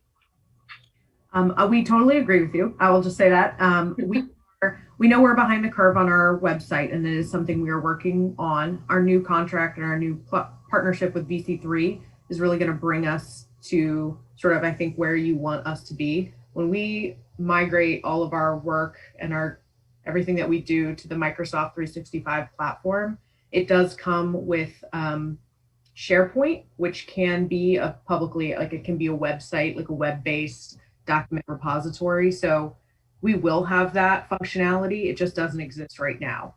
We're doing the same thing. I think that most folks is saving things on our work drives. And I want to acknowledge that the folks that are using things like Google Docs to save committee work are volunteers who are doing their best, and they're doing the work for the city on their own time. And we're not trying to take away any functionality from them, just making sure that we're all following the open meeting law. Yeah. So I have one more suggestion, and then I know other people have their hands raised. Just up in this second sentence where it says, no city committee or board should use any online document programs such as Google Docs for the purposes of, and I would add collaborative editing outside of warned meetings. Does that, I think that's still still getting at the point. Okay. All right, Donna, I know you had your hand up, and I apologize if others. No. It was a question about what you were talking about a depository, Google Drive. Yeah. But then how does the public have access to that? We now have a committee who puts everything there, and they don't put it on the city website because they find the city website difficult. But how do they? So I'm sorry. Do we have a big link then on the website that says for all committee, you go to this and then everybody can have access? Because you need that would be the end goal. But right now we don't have that. And so most folks will ask for documents the same way they ask us for documents. Was it just a sort of a request for those documents? So, hi, you talked about this in a meeting. Can you send that to me? That sort of thing. Because if you think about it right now, since there's so many chairs and a lot of those are the holders of a lot of information for these committees, that Google Drive might be theirs, right? It might be their private drive. So right now, the situation we're in now is not ideal. I just want to very clearly state that it is not ideal. I think now that we have VC3 as a partner, we will get to that ideal space where, yes, I can say I will have a link for each committee and they can save documents there and it will be on our website. It's just not current state. People have to ask for documents if they can't find them. Oh, okay, Cameron, but one of the suggestions that came from Kate, I think you all got her big email, but her and I went back and forth, and one of her suggestions, and she can't make it tonight or she'd be here, part of this discussion. She really loves Google Drive. But one of her things was if they posted their Google Drive connection in their minutes and their minutes got to the city website, would that be enough to be able to use it? No, so first off, a depository. That's fine. We're not saying they cannot save documents on Google Docs. That is not what we're saying. We're saying they cannot, out of a meeting, edit things on Google. Yeah, so that would be fine. Yes. Okay. Thank you. All right, so I can't actually see everybody. Dan is raising his hand. Yep. Yeah, go ahead. So, and part of this, I think we're feeling around this problem. I mean, just to be clear and identify it, it's really, the problem is public board members sitting around outside of a meeting using Google Docs to edit at the same time. Yes.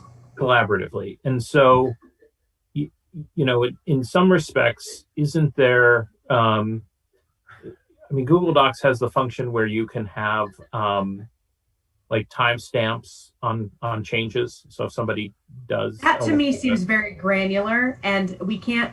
It's not just Google Docs; it's all of the things. And the VLCTs very much says just don't do it.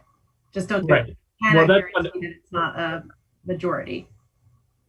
I mean, that goes to the larger problem, I think, of what we're getting at, and we may be getting granular here. Is my concern is that it's really a specific problem of people editing at the same time, and but really it's the idea that if there's it's both a public meeting and a public record issue, right? Because it's a public meeting if somebody's doing deliberative session outside of a public meeting, but it's also a public record, which is essentially in private, this public documents being modified, and the public record issue won't be resolved till we have the public drive issue resolved.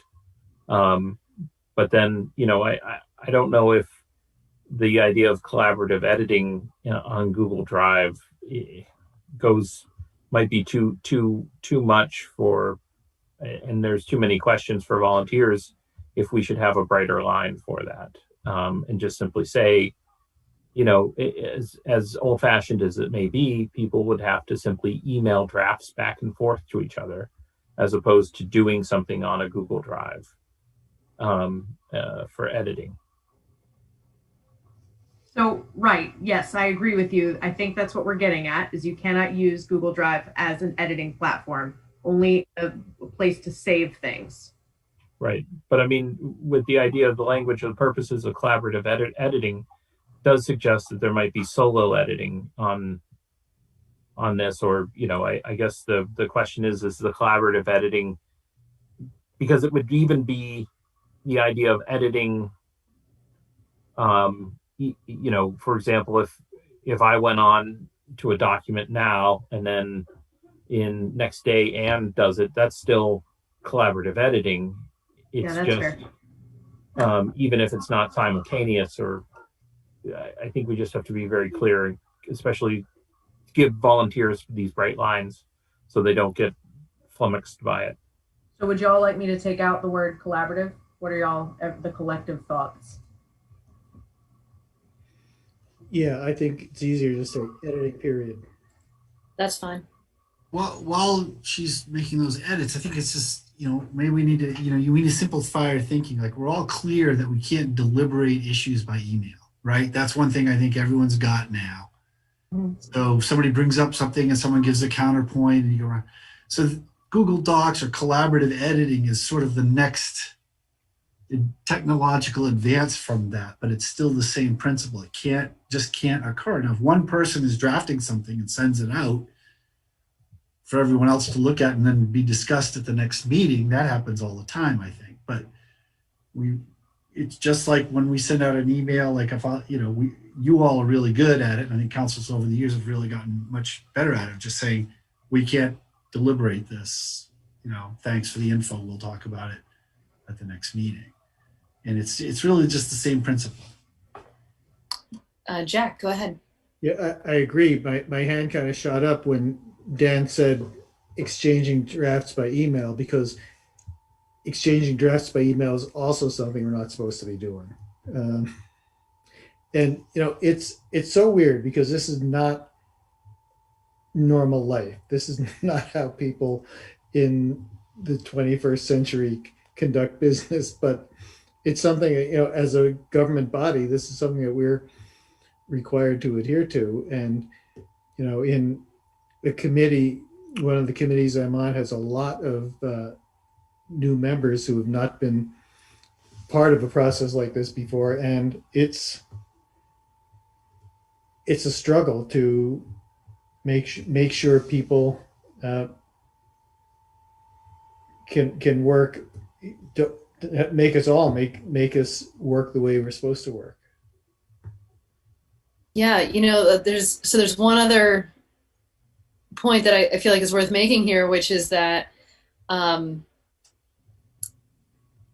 think part of the issue too is the quorum aspect of it. Like, if just like I could talk with one of you or email one of you about your thoughts on something, that's fine. I just shouldn't do that with a quorum, right?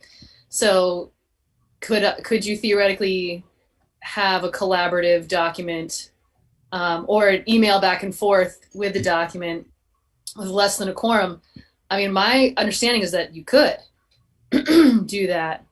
Maybe that's too fine a point, but you know, I also just sort of worry that people will be like, I can't use Google Docs at all, you know, and I just want to make sure that people are clear that it's not that we're saying you can't use Google Docs at all, but like, what are the boundaries around that? It just couldn't be something that's shared with a quorum of the group. Am I wrong about that? Go ahead. Yeah, I mean, it's just my sense that, you know, Google Docs is really a wonderful program for a particular purpose, which is somewhat at odds with what we're discussing here, which is, it's great. We all use it at work where you have disparate groups of people. Everybody can go onto Google Docs, fix the same document, and be working from a single copy, which is exactly what can't do because of public meeting and public records law here. And so I'm just wondering if, as much as we may like to have this Google Doc as a depository of documents, it seems like it's fraught with a certain amount of peril because Google Docs is ultimately an editing platform. And we have a distribution system, that has to go out to the public for a meeting. The idea that we would have and we're also trying to discourage the idea that, you have a 7-member board, so you assign 3 people to edit a document outside of a meeting. That's kind of a close end run to avoiding a public meeting discussion, which is if you have a committee that's primarily an editor of documents, ultimately the editing process has to take place during the meeting. And that may be where Google Docs could be extremely helpful, is if you used Google Docs during a live meeting, especially since we're all doing these on Zoom. As long as somebody was projecting their Google Docs onto the open meeting screen. But at least as far as what we don't want, and I think what the VLCT's advice is we don't want that to be an end run around the public process.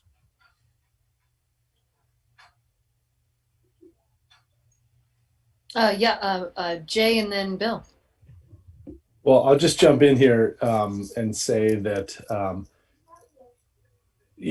my takeaway from Kate's email is not necessarily digging into the capacity and value of Google Docs, but making sure that committees have a place where they can sort of establish that institutional memory. So I think we're talking, to me, like she was talking about 2 different things. Yes, this is a new time, and we're now collaborating more digitally as opposed to in person. So that creates a unique challenge. But ultimately, what I felt was so important to her was that because there's so much turnover, because the change happens so frequently with these committees across the board, that if there's not a central repository for minutes to refer to and established policies and established documents, then there's a problem. So in terms of like as new members come on, feeling this sense of like having to start over without really understanding exactly what's happening. So I don't know if this new platform provides an opportunity to. I don't know that we should be looking at Google Docs to be like a way to run committees, but more as a repository for established documents like minutes and policies, and thinking about way that that committees and the city can do their work online in a collaborative way that is still meeting, the standards of open meeting laws. Great. And Cameron, if you wouldn't mind stopping to share your screen just so I can see everybody easier. Awesome. Okay, Bill, go ahead. Yeah, I got a few thoughts here. Number one, a subcommittee of a committee is still subject to the public records law and the open meeting law.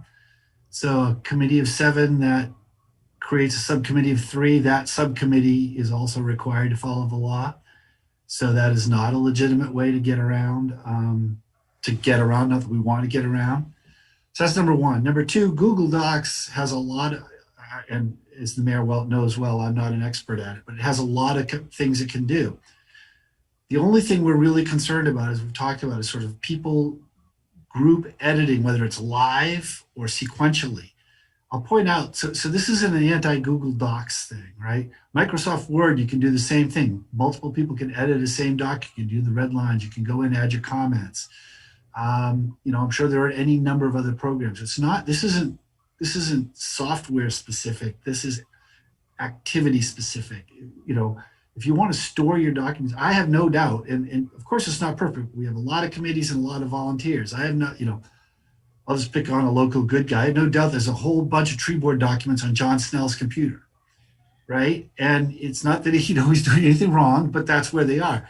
And if he wants to set those up so that people can see them as a resource, great. And yes, ideally all those should be hosted by the city. All those should be on the city's website. We're working on that technology. It's going to take a huge amount of work to get all those things from all those chairs and all those people, but it can be done. The only issue that we're talking about with regard to the open meeting law and the public records law is active editing outside of meetings. And that's what we're trying to prohibit. And this isn't new. I mean, we've already been doing that with email. We've already been doing it with other things. I mean, I think this is we've seen it happening. And so we asked for an opinion. And I understand why. Nobody's trying to beat the system. It's just easy. And we have to work remotely. And it's all those reasons. I think what we're asking for is just a clear statement from the council that this is the law. This is our policy expectation that you cannot do this. We know it's convenient. We have to follow the open meeting law. And so therefore you cannot do joint editing. That's what we're looking for. Like everything else is just overly complicating the issue. When you read Kate's email, she says, we don't edit live. We know we're not supposed to do that. We use it for storage and all these other things. All those things she said are fine. And she said, I don't edit. Kate, in theory, based on her email, would have no problem with what we're proposing. This is completely consistent with her use and that committee's use. And it should be consistent with every other committee's use. Connor, go ahead. Front porch forum is mentioned explicitly. I imagine that's because you could have the majority of us debating policy in that format, which wouldn't be a properly warm. Okay, that's yep, great. And that was I think we talked about that at one of our council retreats, that was something we wouldn't do. Maybe, can't remember if it's pre-you or not.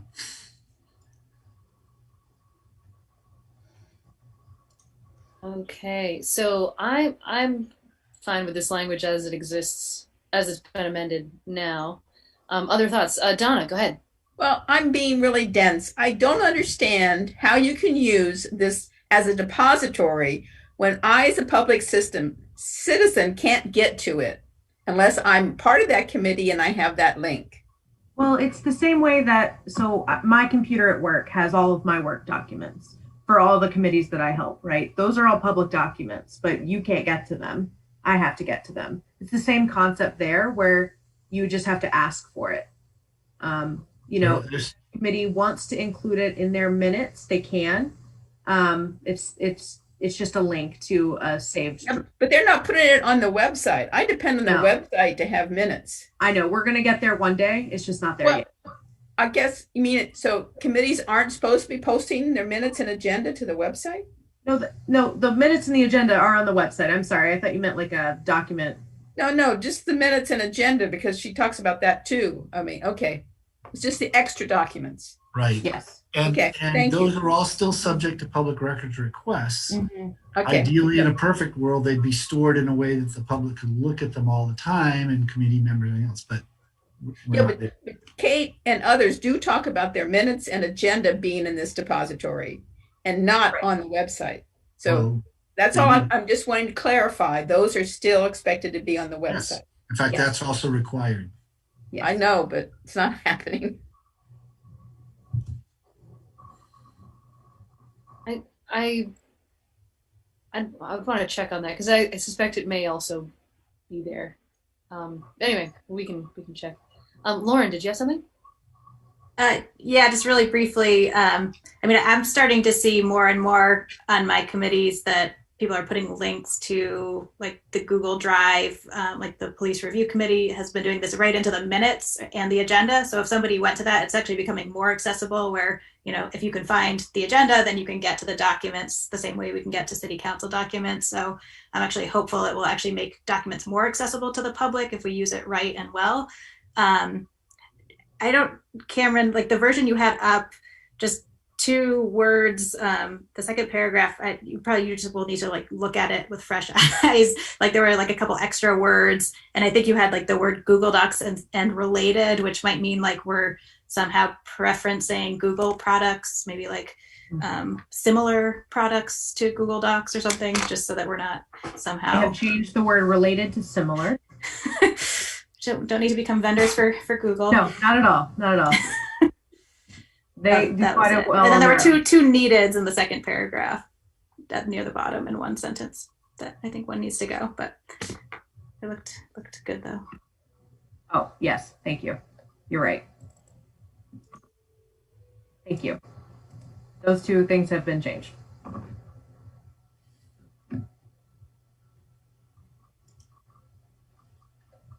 Okay. Other thoughts? Okay. Is there a motion regarding this language? Move that we adopt it as we've amended it tonight. Second. Okay, there's a motion and a second. Any further discussion about this?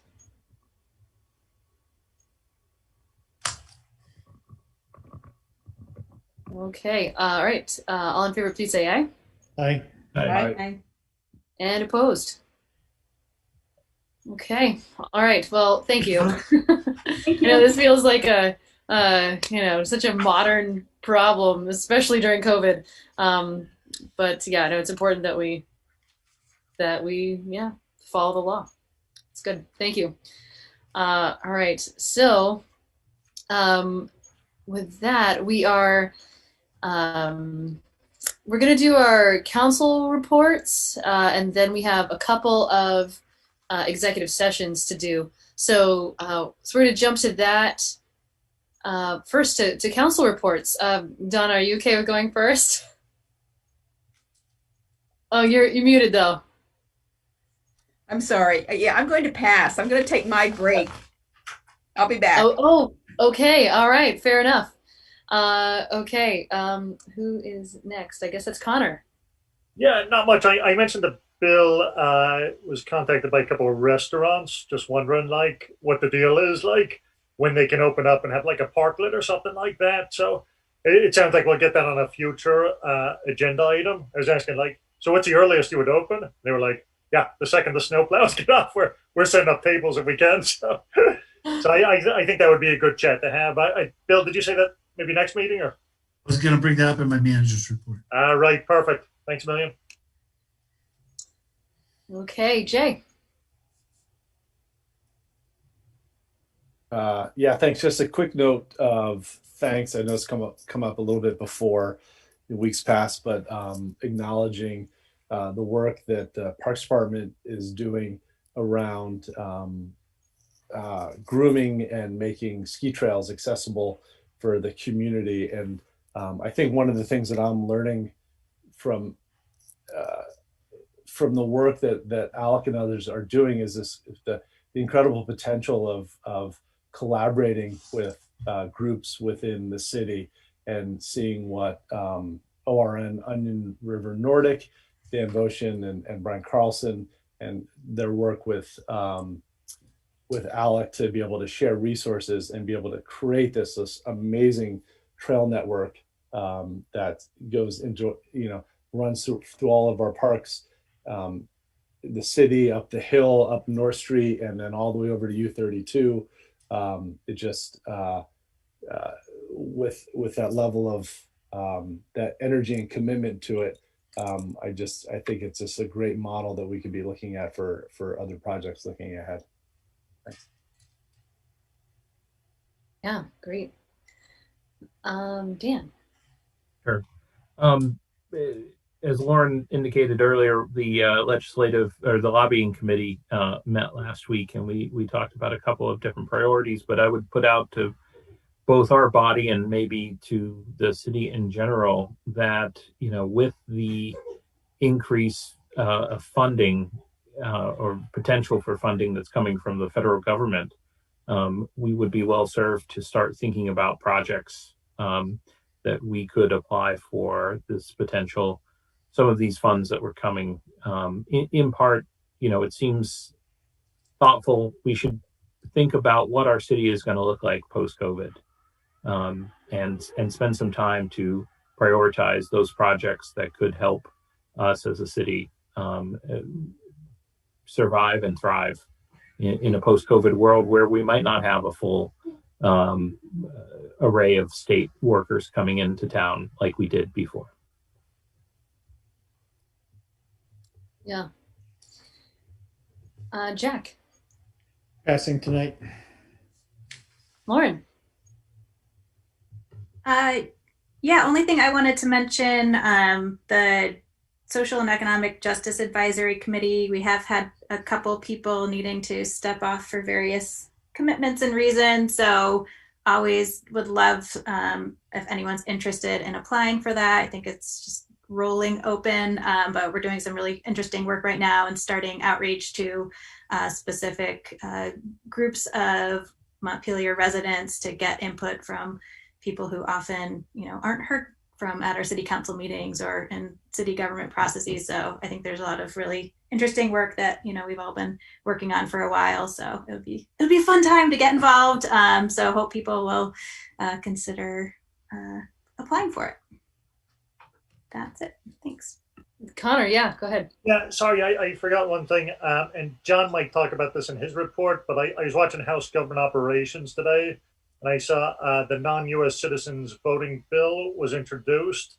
It's H-177, introduced by Warren Kitzmiller there. He did a good job presenting today. But we should really lean on House Government Operations to get that out and get that over the finish line. If we remember, it stalled in the Senate last year. So I think we really have an obligation to the voters to hit it, and would recommend anybody who's listening to contact legislators. Let's get it done. Thanks. Yeah, thank you for that. Okay, so I have a few things on my list here. You may be aware that all the mayors of the state get together and talk about their own legislative agendas. In order for anything to make it onto the mayor's coalition legislative agenda, 6 out of the 8 mayors have to agree to it. So in case you're interested, I'm happy to pass that around so you know what we were chatting about. Second thing is I think it's probably worth mentioning that Burlington is considering a responsible contractors ordinance, very, very similar to the one that we approved. And so I just want to, so Connor and I both spoke to a committee about that the other day, and I think it's anyway, just patting you all on the back. Yay for going first. Yay for leading in that way. And sort of similarly, just a heads up, I know I've been talking about this home energy information ordinance for a while now, and I think we're aiming to have it on a council agenda for March 10th. I think is which it will be the first agenda after town meeting day, I think. Anyway, so that's just a heads up about that. And yeah, I guess that is it for me. So, righto, John, do you have anything? Yeah. Hopefully you all, or at least most of you, have seen your ballots today. They should be, I got mine. They seem to be hitting mailboxes today for town meeting day, which is great. I hope they'd be out about a week earlier, but it is what it is. We're actually at the beginning or ahead of the game for most of the other communities, so I feel okay about that. Just a reminder that the whole idea is to try to limit in-person voting. We do, obviously, we'll be open for in-person voting, usual hours, usual place, but you've got the return mailers, we've got the drop box, get them back if you can, ideally that way, but just make sure you vote one way or the other. The turnaround this time, we've only got about 2.5 weeks till the election, so that's really, really different. But there they are. Let's see, what else should I mention? I should mention that property tax payments are due on the 15th normally, but that's a holiday, so the 16th is going to be acceptable. In regards to the clerk's lawsuit, that you all, thankfully made a supportive statement on. I was actually subpoenaed in that because the plaintiffs thought I was being mean to them. I was sworn in, and my relevance was deemed irrelevant by the judge, so I didn't get to say anything. But halfway through the day, the plaintiffs just withdrew it.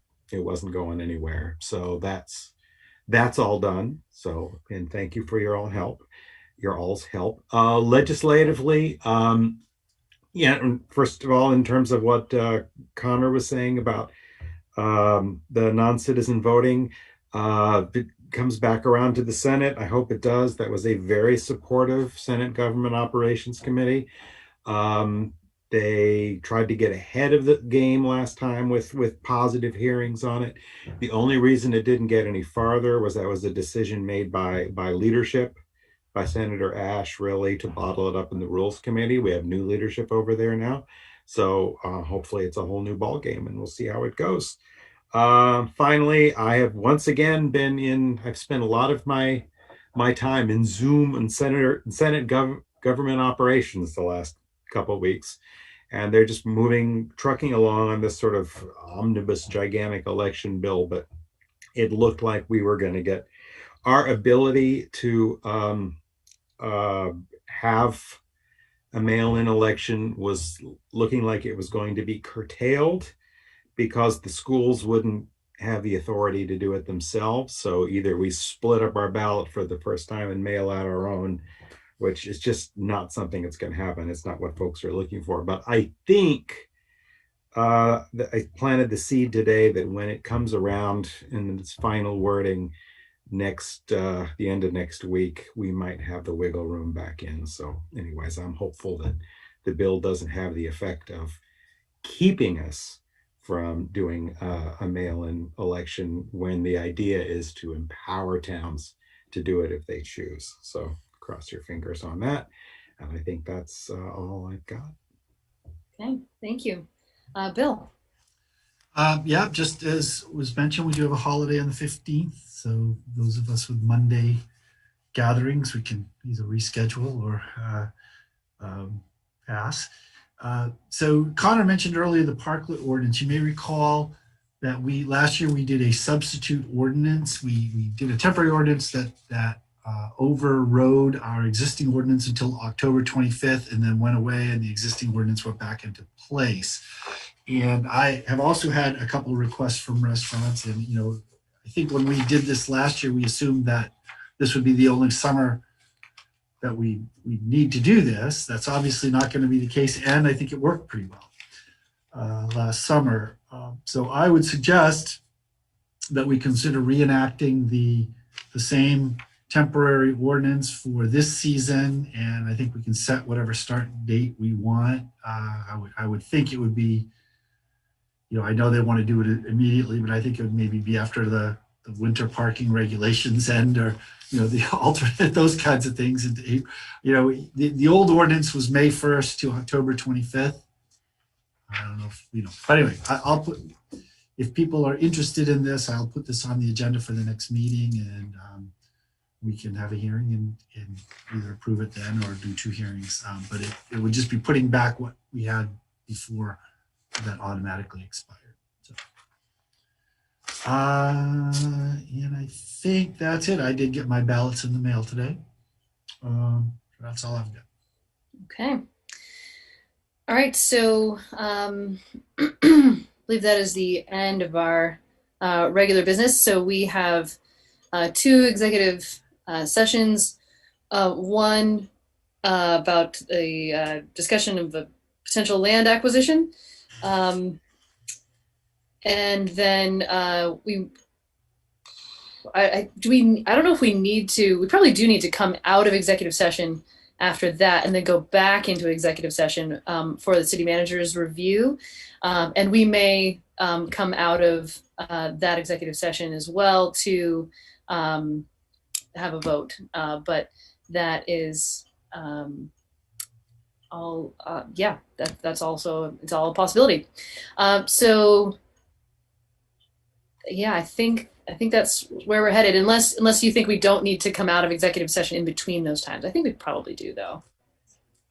Well, I mean, I defer to the lawyers here, but it would seem to me that as long as you say that's what you're going into executive session for both purposes, Then we can do them both. and that you're inviting, Alec Ellsworth in for the first, and then we can take note of when Alex departs, which would essentially signify when the second one started. Right. That sounds good to me. All right. So unless there's action to be taken after the first one, then you may want to come out and clean that up and then go back in and do. I don't know if there will be, but just if that's the case. Yeah. Jack, go ahead. Nope, you're on mute. I move pursuant to 1 VSA section 330 that we go into 313, that we go into executive session for 2 reasons. One, to discuss the negotiating or securing of real estate purchase or lease options, and 2, to consider the evaluation of a public employee. I'll second. Okay, and your understanding is that we're inviting Alec into that first section? Yes. Okay. All right, so we have a motion and a second. And we may, Donna, go ahead. I was just questioning. I took my little break. Is there going to be a break? I think that's before executive session or after we go into executive session? Other thoughts? Would people like a break? Yes, please. Okay. All right. So 5 minutes. All right. Can I ask a quick question too before we go? Yes. Go ahead, Alec. I'd love to invite our Parks AmeriCorps member in who's been helping me with the project, and also the Parks Commission rep to the discussion, if that needs to go in the motion or if that's just okay and I can send them the link. Who are they? Yeah, they need names. Parks AmeriCorps member is Benjamin Grass, and Stephanie Hunt is the rep for both commissions. I'm happy with amending my motion to include those 2 names. Okay. Same with the second. I also just want to be thoughtful about the time here because I want to make sure that we have enough time to have healthy conversations about both of these items. So anyway, just making a mental note about that. So there's been a motion and a second. And just also noting that we may come out at the end with a vote. So, all right. So all in favor, please say aye. Aye. Aye. Aye. And opposed? Okay, so we are going to duck out of this call, and we may return at the very end. We're going to go return on the other.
Any further discussion? All in favor, please say aye. Aye. And opposed? Okay, and is there another motion? So I'll Go move. ahead. Oh, sorry. I'll move that we authorize the city staff to negotiate for an option agreement concerning the Heaney parcel in conformance with the discussion that we had in executive session. And I will also move that the city manager begin to draft a letter of support from the council to be reviewed and approved by the council to assist in the grant process that the Parks Commission, Parks Director is currently undergoing with the U.S. Forest Service. I'll second. And just to be clear, that is one motion, right? Okay. Any further discussion? Okay, all in favor, please say aye. Aye. And opposed?